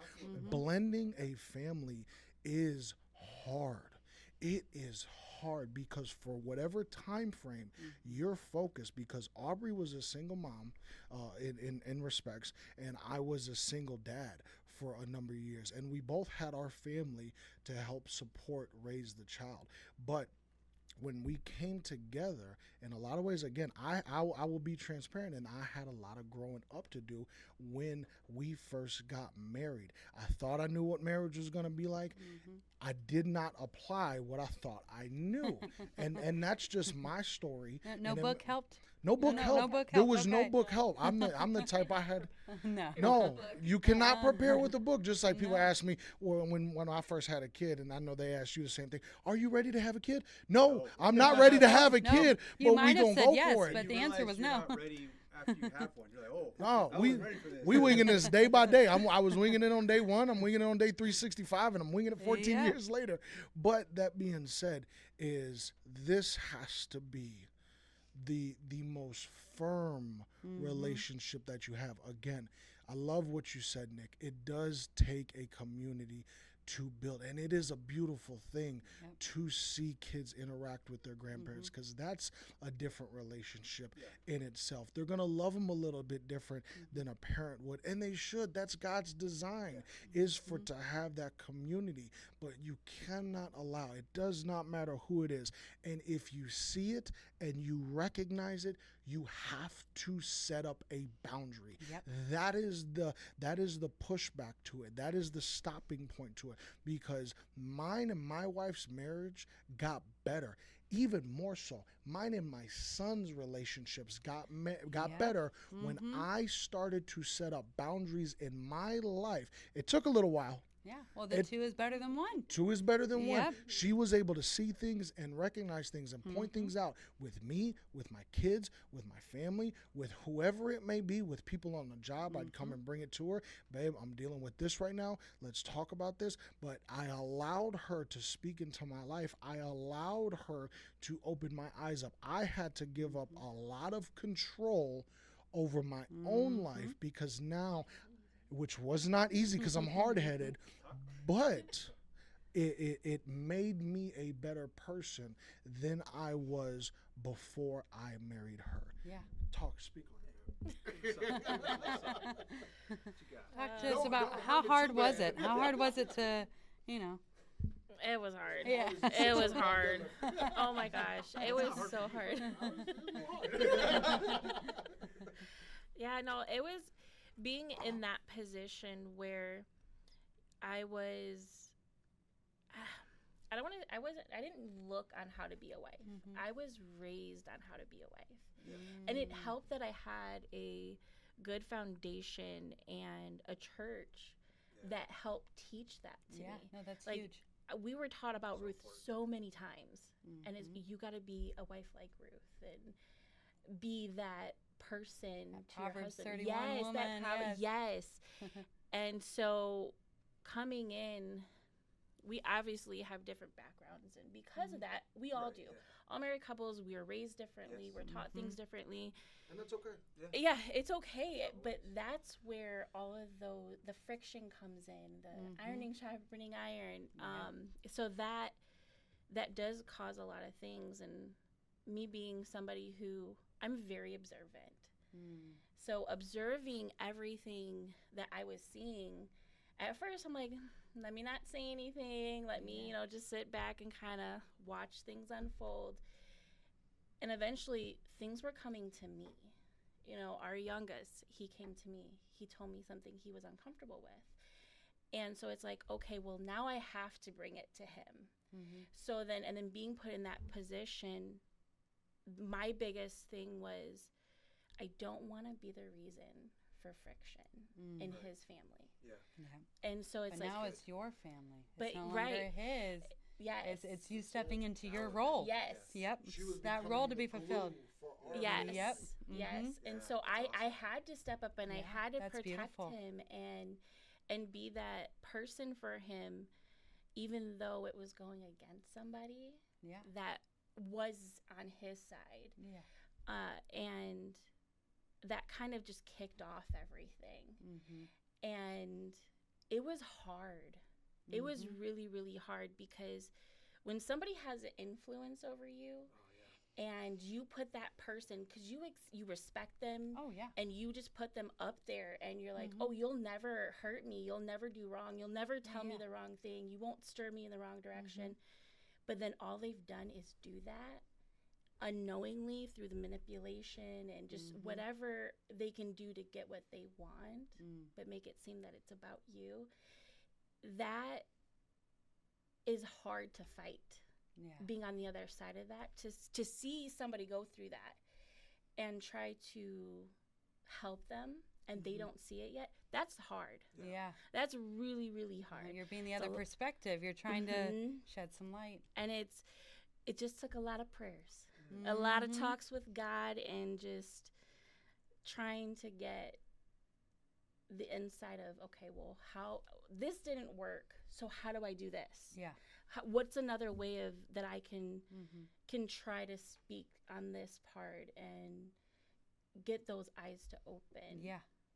And like I said, just took a lot of prayers. You know, and that's an interesting point as a wife, because again, we have their ear. yes. And as a woman, you can get in a role and get into a bad habit Mm-hmm. of manipulating that ear. Yeah. And making sure that you're not doing with a manipulative tone. Yep. Because goodness, I could get him to probably buy me a Mercedes if I really want. I'd be like, hey, I don't know. Like, hey. But you have to be careful, because again, if your vision becomes just self-interested, Yeah. then I'm going to manipulate him to appease Yeah. my self-interest. Right. But if my interest is our family and our home and Yes. safety and making sure everybody's on the same page, then I'm not going to use my words to manipulate him. I'm going to use my words to speak to him, Yeah. you know, and speak together. And, you know, and one thing that you guys, as you're talking through all of this, merging families, even issues outside and coming together, there's one thing, because we already mentioned, make sure you have a lot of grace Yeah. in your marriage, but make sure you have a lot of forgiveness, Yeah. you know, because forgiveness, I heard it said once, forgiveness is releasing a debt. Yeah. Instead of saying, you did this, so Yeah. you owe me. You owe me this, you owe me that. And as a husband or a wife, if your spouse isn't going to be perfect, they're going to do something that is going to set you off, they're going to do something that might hurt you or whatnot, or, you know, whatever it might be, you got to learn to forgive, and you got to let it go. And as women, the hard part, don't bring it up again. Yeah. That when you've released it, that doesn't mean 6 months later go, remember that night that you said that, or remember when you did that thing? Again, a lot of women aren't going to like me on this And podcast, guys, but you know, learn your lesson as well too. actually, Yeah, learn no, it. real talk. Yeah, Because no, if you 100% do it real talk. again, I'm I not am going to speaking bring to it up. nothing Yeah. she said. I'm gonna take it. I'm gonna key Yeah. on what you said. Learn your lesson. Learn your lesson, because Yeah. if you keep making the Let it same grow. mistake, then of course she's going to keep going. This is the fifth she's time it's valid. happened. Yeah, Yeah. absolutely. If the trust. Yeah, go ahead. Oh, If absolutely. the trust is broken, Mhm. if he's continuing to do the same thing over and over and over, Mhm. how can we as a wife trust good. Absolutely. that it's gone? But then we can't relearn to trust you. No, we can't submit to it. No, either. we can't. Mhm. As the husband, you'd have to come in and learn how to gain that trust back. Yep. And it takes a lot of work. Yes. A whole lot of work. It's not easy. It's not going to happen overnight, not in a week, not 2 Yep. months, not in a year, not in 3 years. It all is dependent on that specific wife Yeah. and even that husband, because what is he doing to get that trust back? Yeah, absolutely. Yeah, that's good. No, it's really incredible to hear both of you guys talk about, you know, just the blended family part of that, because there is a lot of that, you know. Yeah. It's you know, there's a story to every relationship, and it's incredible to see what God can do in those situations. You know, Yeah. you guys kind of shared a little bit Gotta about let 'em. yeah, you have to let them, and you know, on both of your kind of the which you both explained, it takes work. You have to say, hey, God, you know, you talked about praying, Aubrey, and saying, you know, this is hard, and we talked about earlier how it's not marriage that's hard, it's life and, you know, influences and maybe the things that we've experienced, that stuff can get hard, but we can't throw that on marriage. You guys did the work and said, you know, I want God to take this marriage and make something beautiful out of it, and he's Yeah. done And let me incredible say, things. it starts with Yeah. the man. It 100% starts with the man. Yeah. If Speak on it, it's bro. the man that is called to be the priest Yes. of the home. It is the woman I like that that. is called to be the helpmate. It starts with the man. I remember when we first got married, and I shared this with Aubrey a few years ago when we first got married, that God told me in my prayer time that the speed of your family is going to be based on how fast you move. Ooh, come on. The speed of your Yeah. family is going to be based on how you move, and that struck me like Wow. hit me like a hammer, because I'm like okay, I felt the weight of being now I was a father before, but I felt the weight of being a husband, because in a lot of respects, in a lot of aspects, I could move how I wanted to move, no matter what Wow. Yep. I did, whether it was good, bad. You don't have anyone to include. Yeah. I had No nobody to be accountability. accountable for. Exactly, bro. Took the words right out of my mouth. You're 100% right. I had nobody to be accountable, and I had nobody that was moving with me. My kids were just along for the ride.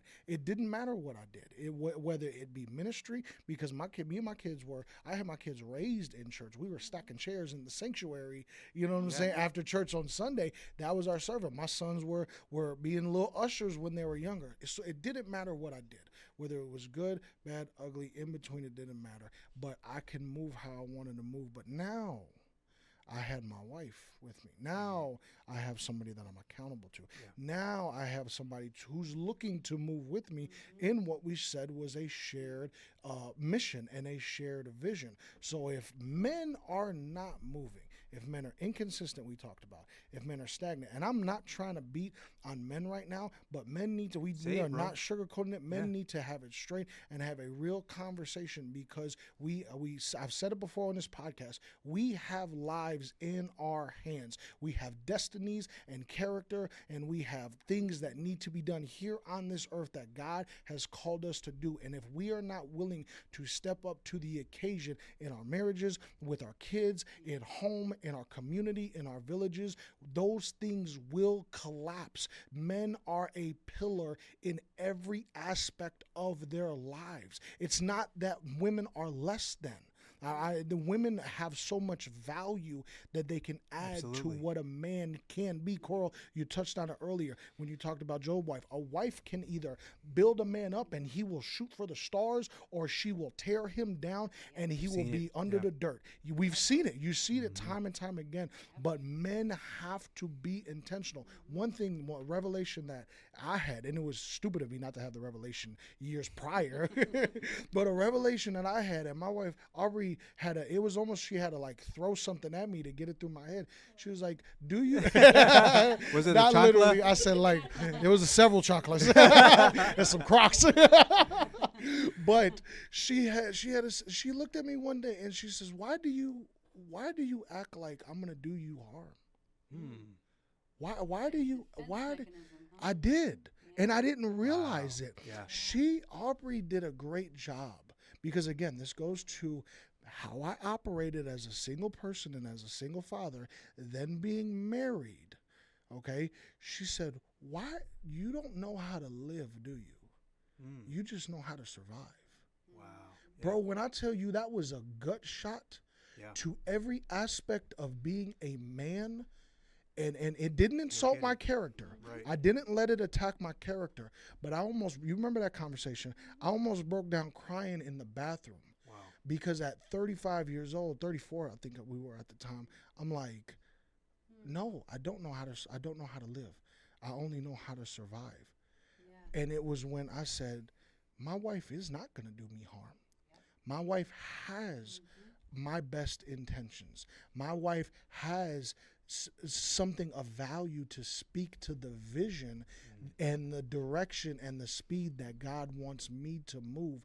And if I don't allow her to, Coral, you said it best, tear down that defense mechanism, because it was a defense mechanism, and allow her closer to me than what I was allowing her to at the moment, I wouldn't have grown how I grew. Go ahead. Well, bro. That's kind of to your point. You're talking about how it starts with the man.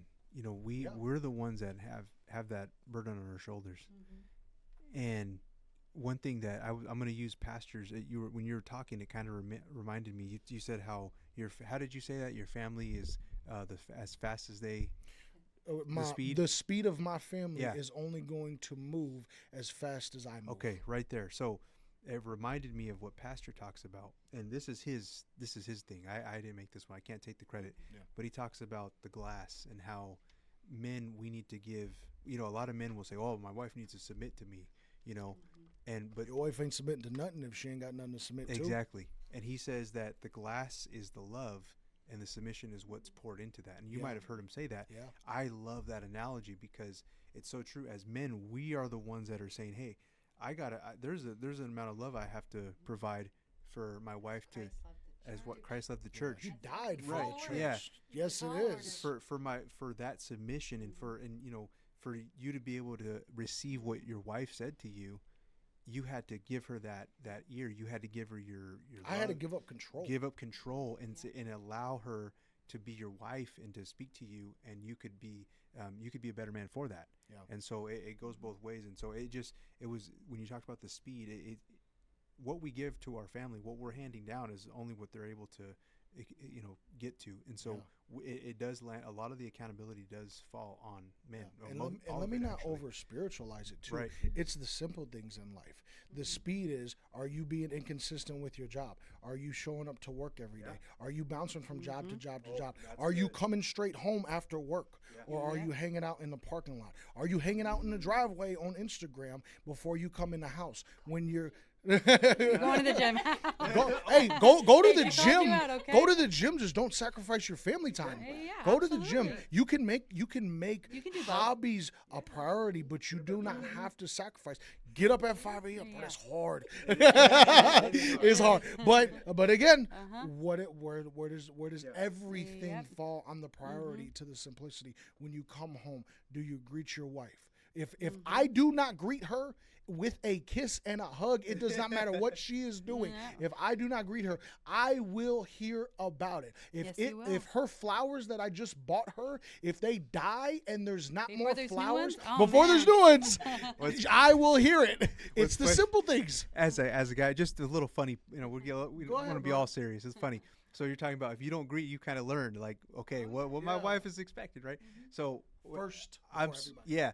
So I used to leave the house like, let's go to the gym, or I'm going to run to the store or something. I just take off, and like my wife would text me and go, "You didn't even say bye." Like, Say bye, come on, so let's now, go. It became a joke yeah. between her and And so, but I would just be like, all right, I already told her like an hour ago I was going to head to the store, like, this evening or whatever. So I just take off and go, and she would be like, you got to come say bye to me, like, before you leave the house. And so it just, when you were saying that, it reminded me of just, but that's, I mean, it's kind of funny, but it also is very important to having that communication, and understanding one another. But do you have something? Yeah, go Oh ahead. no, I was just going to add to when you were talking about when she was saying you don't know how to live, only to survive. Living in that mode. And it was funny because I did not have Proverbs 31 on my list. I'm like, every woman uses Proverbs 31. We're not, but as you were talking, I'm like, okay, and I have to use the scripture now. I'm not going to read the whole thing, but Proverbs 31:11, the heart of her husband doth safely trust in her. So the heart of her husband is safely trust in her. You are the place. Yeah, you are. And so my caution to women would be, if he does drop down that guard, are you a place of safety?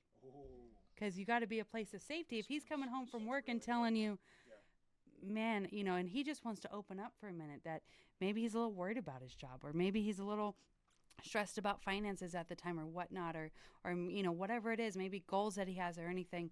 Are you a safe place for him to open up to? Because if you're going to be a person who just immediately makes it all about you and immediately makes it all about your expectations of him, or why aren't you just doing this then? Then why don't you just do better? Why don't you stop goofing off at work? Or you don't know, you're not there in that situation. And so make sure when he does open up to you, you need to be a safe place, because the turnaround when you do that over and over and over, what we hear very often from couples is, I don't know, he won't open up to me. He shut down. He comes home and he just gets on his phone and he just plays video games and he doesn't even want to talk to me. Well, were you a place of safety for him? Were you a place where his heart could be safe with you? Because there's no one else a guy's going to open up to. I'm sorry. Do you guys open up your hearts to each other? Not really. Exactly. You're going to. If Nick is not making fun of me on a consistent basis, I'm questioning if we're still friends. Seeing girls, we're just like, oh my word, you look so pretty today. And like, that's our love for each other. Okay. How, like with guys, where like how we show like love to one another is just roasting. You know, like, you gotta roast your boys. Bro, You know what I mean? if my boys are not roasting me, bro, I'm questioning some So things. to that point, to the women, he's not opening up to anyone else. Yeah. He's not calling his sincerely. buddy and like, maybe in a like a, just shallow type advice, but pouring out his heart. That's only with you. It's only with you. And if you are not available, he's going to shut off. Yeah.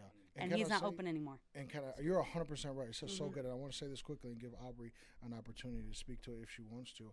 If men are using their wives as just, and Women, take that wherever you Yeah. want to. But if men are using their wives as just a dumping ground for everything in yeah. their lives, then that is Balance. different. There has to be a balance. If you come home and you're just dumping and dumping and dumping, and then I'm gonna get up and go to the store. I dumped, and I got this emotional dump, and I'm gonna get out and walk out and go to the gym or go to the garage or play on my phone or whatever the case may be.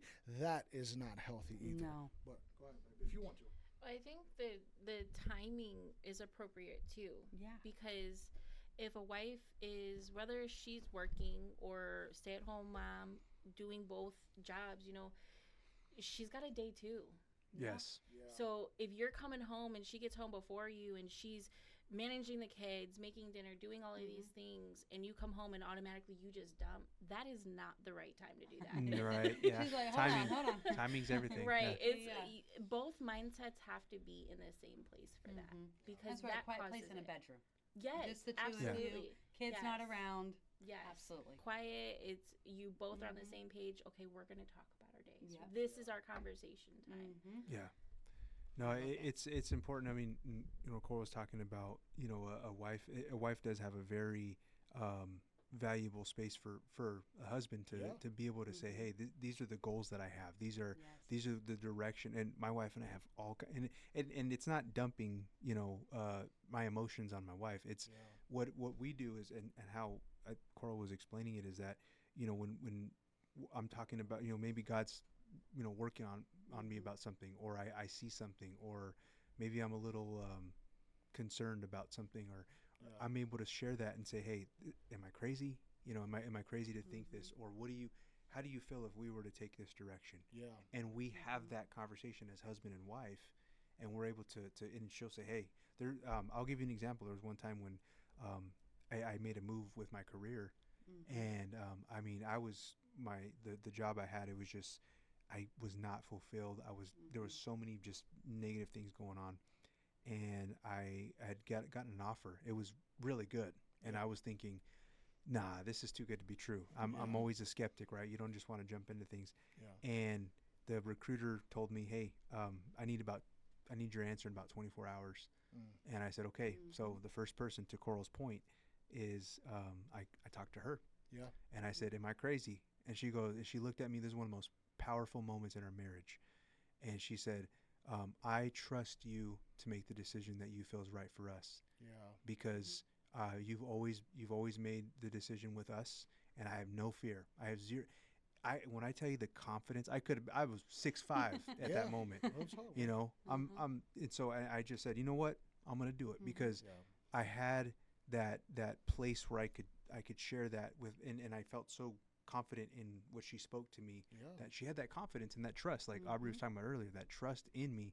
And I was so humbled, actually, like the fact that my wife trusted me with that. It made me feel so fulfilled. Like, And I have to add to that, because, and this is going to bring up the last podcast that you guys did together, but he had been so consistent. In our 13 years of marriage, he's never gone without a paycheck. Yeah. Not one time. Good stuff, bro. So, consistency is currency. Yeah. There was a big payment of trust that day. Yeah. This was a big step of, hey, I'm going to leave somewhere that I know we've got medical insurance and our 401k and all of this, and we're making our payments, and I'm going to make this big leap of faith. But I also saw that job was not fulfilling him. I could see it in him every day. So I'm like, if this is going to be the step that's going to help you be fulfilled, and now because of that step, I can say blessings have come. He has more ability and freedom in ministry. Yeah. I mean, it only elevated us. There's no doubt about it. It was a God moment, without a doubt. But because of the consistency, he had a lot of currency built up. Yeah.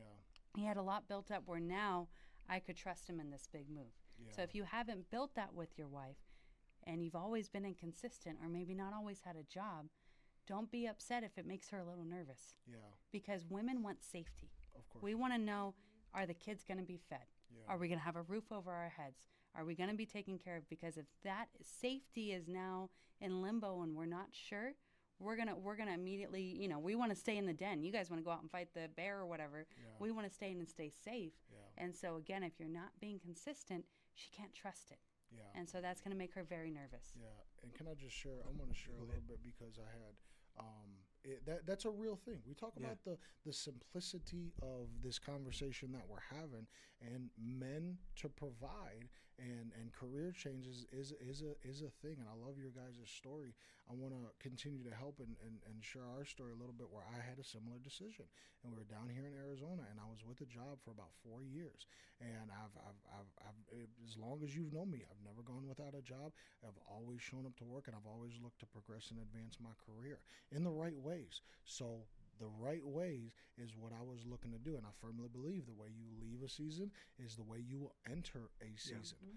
The perspective that I want to bring to the table is that the job change at the time frame that it was coming, Aubrey, there wasn't enough time between her and I. There wasn't 13 years built up. It was a few short years, but that I was bringing this to her. I did the same thing. You remember when I was switching jobs to where I'm at now, as I brought it to her, I'm like, babe, she did the same thing. She saw me, how frustrated I was. Yeah. She saw how unfulfilled I was. She saw how I was coming home, and it was frustrating. And then I brought it to her, had that conversation with her, just like you did, bro. That's key. Whenever men are making a serious transition, the first person after God that they need to be talking to is their wife. It ain't your pastor, it ain't your mama, it ain't your daddy, it ain't your boy, it ain't nobody right. else Yeah. but your wife, because it's your wife that is going to be the most impacted.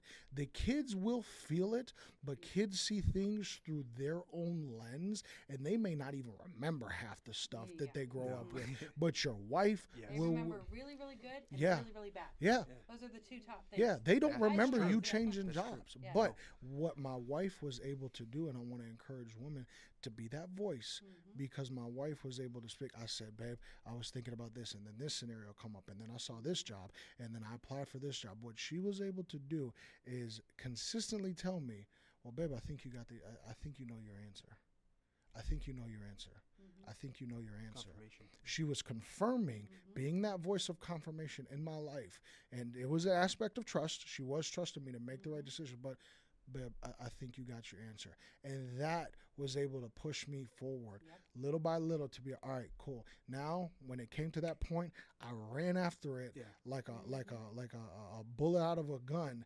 And then it came to a point where I did change jobs. And then I had two job offers. The first thing I did was bring it to her. The second thing I did was we agreed on counsel who I could take that to. And then I made the decision from there. And we've been blessed so much from that. Man, that's incredible. Little caveat to what we were talking about earlier. Aubrey had brought up, that, as men too, we got to make sure that we have the right time when we are making those, having those conversations. And, and you brought up about, not being a dumping ground and just being emotional. It kind of made me think about, as men, where there is a time where we have to be the pillar of strength, and we have to be the image of strength to our family. We can't be breaking down every 5 minutes, where your wife and kids don't even know what mood you're going to be in. I thought of something funny. Well, when I was a kid, my dad actually, I remember him telling me, hey, when you're, as a dad, you can't really show your kids that you're scared, and I remember having that conversation with him. And when I look at it as a dad now, it's not so much about being a tough guy. It's not what I was talking about. You have to have a sign of strength to your family where they know they can trust you. We were talking about trust earlier. Yeah. And a little example is funny is last year I injured myself, right? Sports injury. And I hurt my knee really bad and stuff. So I was out for a couple months. Yeah. And my kids, they were like staring at me like they'd seen a ghost. They were like, Dad, are you okay? Yeah. And it made me laugh because they were not used to seeing me just down and not being able to get up and, hurting and like. Mom having to pick up everything. Yeah, mom heavy. having No, I'm to. just Nah, kidding. Just kidding. no, I still tried, you know what I mean? Oh, yeah, no. I But didn't but pick up anything. but Sure, I was. that's not my role. Yeah. That's your role. Those case of waters, that's still your Yeah, role. I still You did may be it. limping, but I you're still gonna pick did up it. that case. Yeah, and so I was in pain and groaning on the couch, and I kind of laughed because my kids were like so confused, like, Dad, like you're supposed to be, the tough, you're supposed to be strong, and I'm like, I'm just hurt, I'm okay.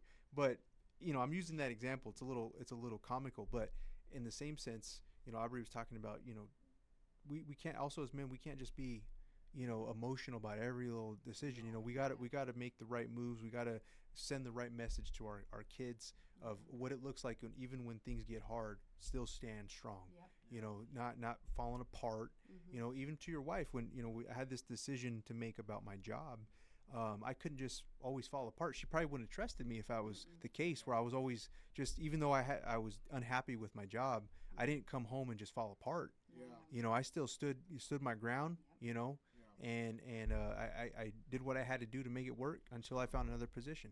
And so, like you were talking about earlier, you made that decision, but what that did is that caused the trust from my wife and my kids. They, my kids, like, they didn't know I changed jobs, but my wife, and then, when things do happen, your kids know dad's going to make the right choice for us. He's going to lead us.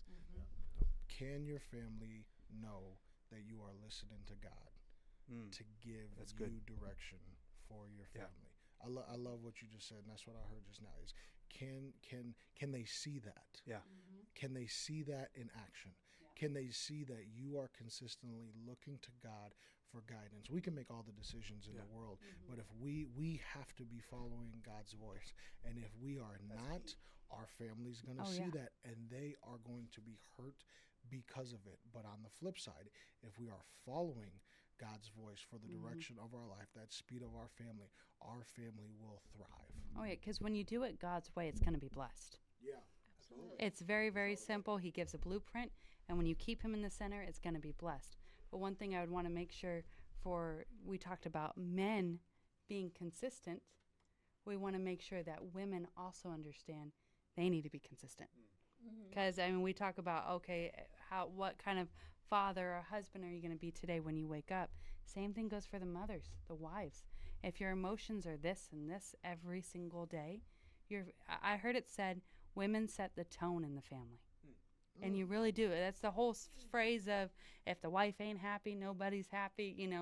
Because I know I'll have days where I just feel on edge, and every woman can understand where I'm coming from. But there's, and I could see that everything in the house is changing around me. Everybody's worried. Kids don't want to make mom mad. And dad's like over there washing the dishes, like, oh man, let's just everybody clean, everybody pick up your toys, But and you're gonna have if you have an occasional day like that's understood. But if that's a daily occurrence, mom's super happy one day, next day mom's just really, upset and frustrated, and you're just like this, then the tone of your family is gonna be shifting constantly. That's sand. That's building your house on sand. That is not a rock foundation. And so I would encourage you as the wife or as the mother to turn around and say, okay, I need to reevaluate my foundation here, because that is not God's design for you, to be up and down, and for your husband to not to know what he's coming home to every single day. It's a hard truth. We don't sugarcoat it. And it might not be what you want to hear, but you should be consistent. Just as your husband should be consistent, you should be consistent. Yeah, I actually, to add to that, I think women, we can be like that. We go through a lot of changes. We're constantly like this all the Yes. time. Men, they're more like, Yeah, just a little end of it. But I think that as far as as far as like setting that tone, we can set a tone. But if we're like at an everyday, we're just, I don't know if I can say it's just the woman. Oh. I think it could be the man that also sets That's the a good tone of point. the house too, because if he's not coming home and loving his wife and listening and And she doesn't feel being- safety. yes, and she doesn't have that trust in him. I mean, if that was happening, I'd be like this too. No, good point. you know? Absolutely. So it's Yep, like I it's- think, I think it comes from both sides. But I mean, Absolutely. if a woman is going like this, maybe go to the doctor. No, maybe. that's a great point. And I think that a lot of times, I can't tell you how many times I've heard it. Well, when he steps up, I'll step up. Yeah. Or when she starts acting better, I'll start. And they both want to pawn it off on each other. And Yeah. it's like, no. You know what the Word of God says and what you are called to be as a wife or a husband. And I do agree with you. I think ideally the husband would be the leader, because you mentioned that before. The men need to do it first. And so trust me, your wife will follow. She just will. But to the woman who maybe your husband's not in church, Maybe you are in that challenging situation, or maybe even you're a single mom. You can still desire that. You can make that change first and say, okay, whether or not he's going to do what he's going to do, you're still called to follow after Christ. Ideally, he does it first, and it's just unison. It's perfect. The Bible says that. Paul speaks on that, where if a woman is married to an unbeliever, her husband is saved through her. It's just what it is. Yeah. That's biblical. Yeah, and that it'll bring him to salvation and a relationship with Christ, you know? Absolutely. And so that's where, if you are pursuing that relationship, you don't have to sit there and wait. Again, for those who are married, oh, well, he comes home and doesn't even talk to me, so I'm just going to sit on my phone and ignore him when he walks in the door. Yeah. Okay, that you might feel justified, but it doesn't make you right. Can we both grow up? Yeah. Can both parties grow up? Yep. Like, let's just You, be real. even though Can you both feel parties grow up? justified, you can be justified and be wrong. You can be justified in anything that you try to twist and so, and well, turn. he just comes in and doesn't even give me a kiss, so I'm going to set my phone and not look at him. Yeah. Okay. Yeah, exactly. Being reactive. And yes, he should come in and talk to you. I'm not dismissing that. No. But I this is a funny story. And there was a time that there was something in the bathroom, and he was using the toothpaste and used it and left it on his side instead of in the middle or something. And I remember being upset. This was really silly. This was early in marriage. And I thought to myself, well, fine. I'm going to put it on my side and not put it in the middle. And I kid you not, it was like God told me, what he did out of absent-mindedness, you're doing in sin. Just because he did it and he didn't do it on purpose. He wasn't thinking, Coral's going to have to walk all the way over here for the toothpaste and like put it there. He might just brush his teeth and just put it down and went and whatever. Yeah. But now me, in spite, am doing something now that would create a sin for me. Yeah. Because, and I'm not saying putting the toothpaste on a different side is a sin. It's the heart of the matter. Yeah, then all that's Instead, good. I'm doing it out of, fine, I'm going to teach him a lesson. Yeah. Okay, that's not helping anybody. And now you're just waiting and you're like, is he going to notice? No, he's not going to notice. Yeah. He's really not. He don't care about the toothpaste, okay? No. You know what's funny is I don't even remember any of I saw the that. look on your face. That was a new one for me. He's like, where you coming? Where you going at? I with gotta this, watch man? the toothpaste when I get home. Hey, I'm hey, pretty now sure the it's- toothpaste is going to be it's in on that the right spot side. every time. Trust me. I'm trying not to get. Yeah, I'm you trying don't get to, your own toothpaste. I'm gonna sleep with one eye open. No, But, but, go yeah, ahead, bro. and she was talking about how the heart, the sin, and doing it unintentionally versus intentionally. Obviously that's a small example, but a lot of those things can lead to bigger issues in a marriage. I mean, we're joking It's around about unresolved toothpaste issues. and things like that, but Divorce doesn't just happen. no, overnight, it's a typically. building, and that kind of little stuff is what can build and build and build. The next thing you know, it's animosity now, and you're dealing with. You can really cause some serious issues, and so that little stuff it can build. I do want to affirm my wife's point in saying that it is a man's responsibility too. That when he comes home, he cannot be inconsistent. No matter Absolutely. what he does, he cannot be inconsistent. Because Absolutely. just as the wife, I do believe that the wife could set the tone, and the husband could set the tone of the home as well. But again, like we talked about, be real. It starts with the man. A man has to be a leader of his home. But I love what you just said, Coral, because it goes into a heart issue. Yep. I had to learn how to trust my wife, that what she was pouring into me was coming from a good place. That was a heart issue for me, that I had to soften up my heart and to be able to receive what she was giving me. If you have a hardened heart in a marriage, there's always going to be, in any relationship, there's always going to be animosity, friction, and it is just not going to work at all. At Absolutely. all. Yeah. Babe, did you want to speak to anything that we were just talking about? Oh, That's okay. it's going to come back. It absolutely will. But if you don't have God in your life, that hardness of heart is going to stay there. That unforgiveness, like you mentioned earlier, Coral, is going to stay there. You're going to be inconsistent, like we're going to be talking about. You're going to be checked out, and you're just going to be coasting through life, and then you're going to get back. The worst thing that can happen is, I've heard it said before, you get on your deathbed, and you have all these what ifs and whys and worries, and what if I would have did it different. I remember a big gut shot for me personally, as a husband, as a father, in ministry, in all aspects of my life. We were driving to church one day, and God had a gut shot me and tell me, dude, you got lives in your hands. What you do now is going to matter in 5 years, 10 years, 15 years. So what do you want your future to look like? Because the bricks of your future home are laid today.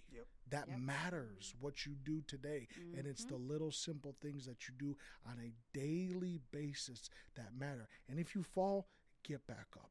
That's the worst thing that a man can have when he's in a relationship, when he's in covenant with his wife, is he sits there and dies in whatever season that he's in.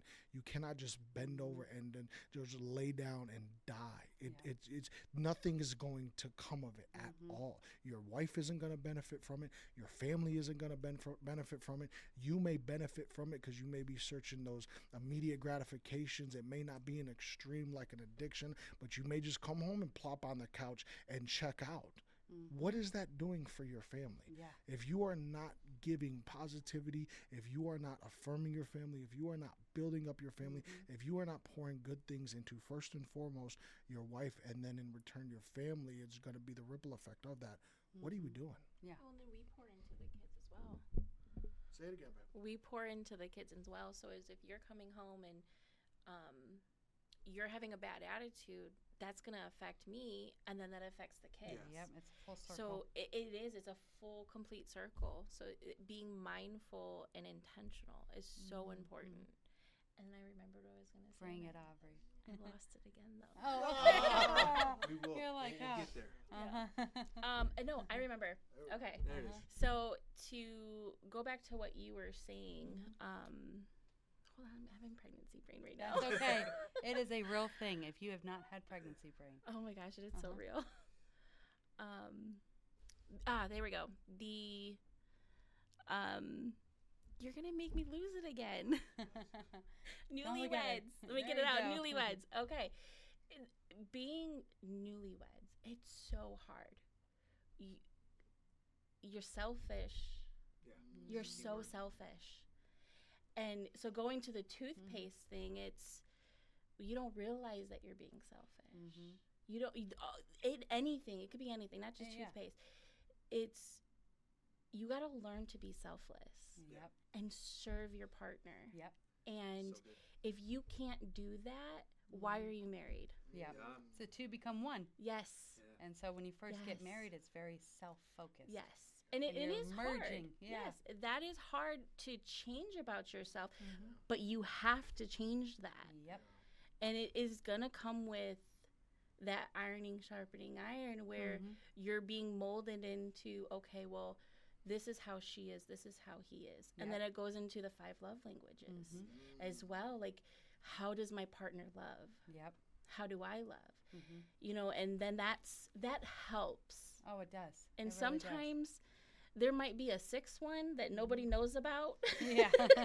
Sending Instagram reels to each other is a love there you language. Go, number 6. That is on the new one. A millennial husband and wife thing. Yes. Of, like sending Instagram reels, like just back to back, just. That's right there. But no, you're 100% right. You got to be intentional with that, and you got to be intentional to get out of that selflessness. And the way that you, at whatever side of the spousal spectrum you're on, husband or wife, okay, man or woman, because we clarified that earlier, whatever your love language might be, that you want to be loved, you will naturally try to love people like that. You will do a disservice to your spouse because I think most of the time the love languages are different as far as like the top one. But if you are trying to love your spouse the way you want to be loved and their love language is not the same, it's going to cause friction. And they're going to be like, why do they keep buying me stuff? I don't want stuff. I just want to go out for dinner. I just want to go out for dinner. I just want to, I would prefer to stay in the house on a Friday night, eat popcorn and be out on the patio with the projector and watch a movie. You don't have to buy me an expensive thing that's going to collect dust. That's just a funny example, but it's the truth. No, absolutely. For my birthday last year, he planned a day playing pickleball with us and the kids. Yeah. And we went out for lunch, and then he had a romantic dinner, just the two of us. Yeah. But he knew me. Yeah. He knew my ideal day is something with the family. Yeah. Let's go out and have a good time. Yeah. And so, and again, you got to learn your spouse. Yeah. What is it that they enjoy in life? Yeah. You know, and then that way you're going to communicate together. 100%. And we've done a full circle here. Yeah. Yeah. Keep it basic. Keep it basic. simple. You have Don't to. overcomplicate it. No, No. it doesn't have to. Marriage isn't complicated. No, just marry the right one. Uh-huh. Yeah. Yes. Yeah. That's Who all you gotta marry avoid. matters. Who you marry Who you matters. marry matters. Yeah, we need to do a whole podcast just on dating advice alone. So Yeah, that's that'll be another thing. We promise we'll come back for you. You do like episodes. Yes. How to pick a partner. That's a good one.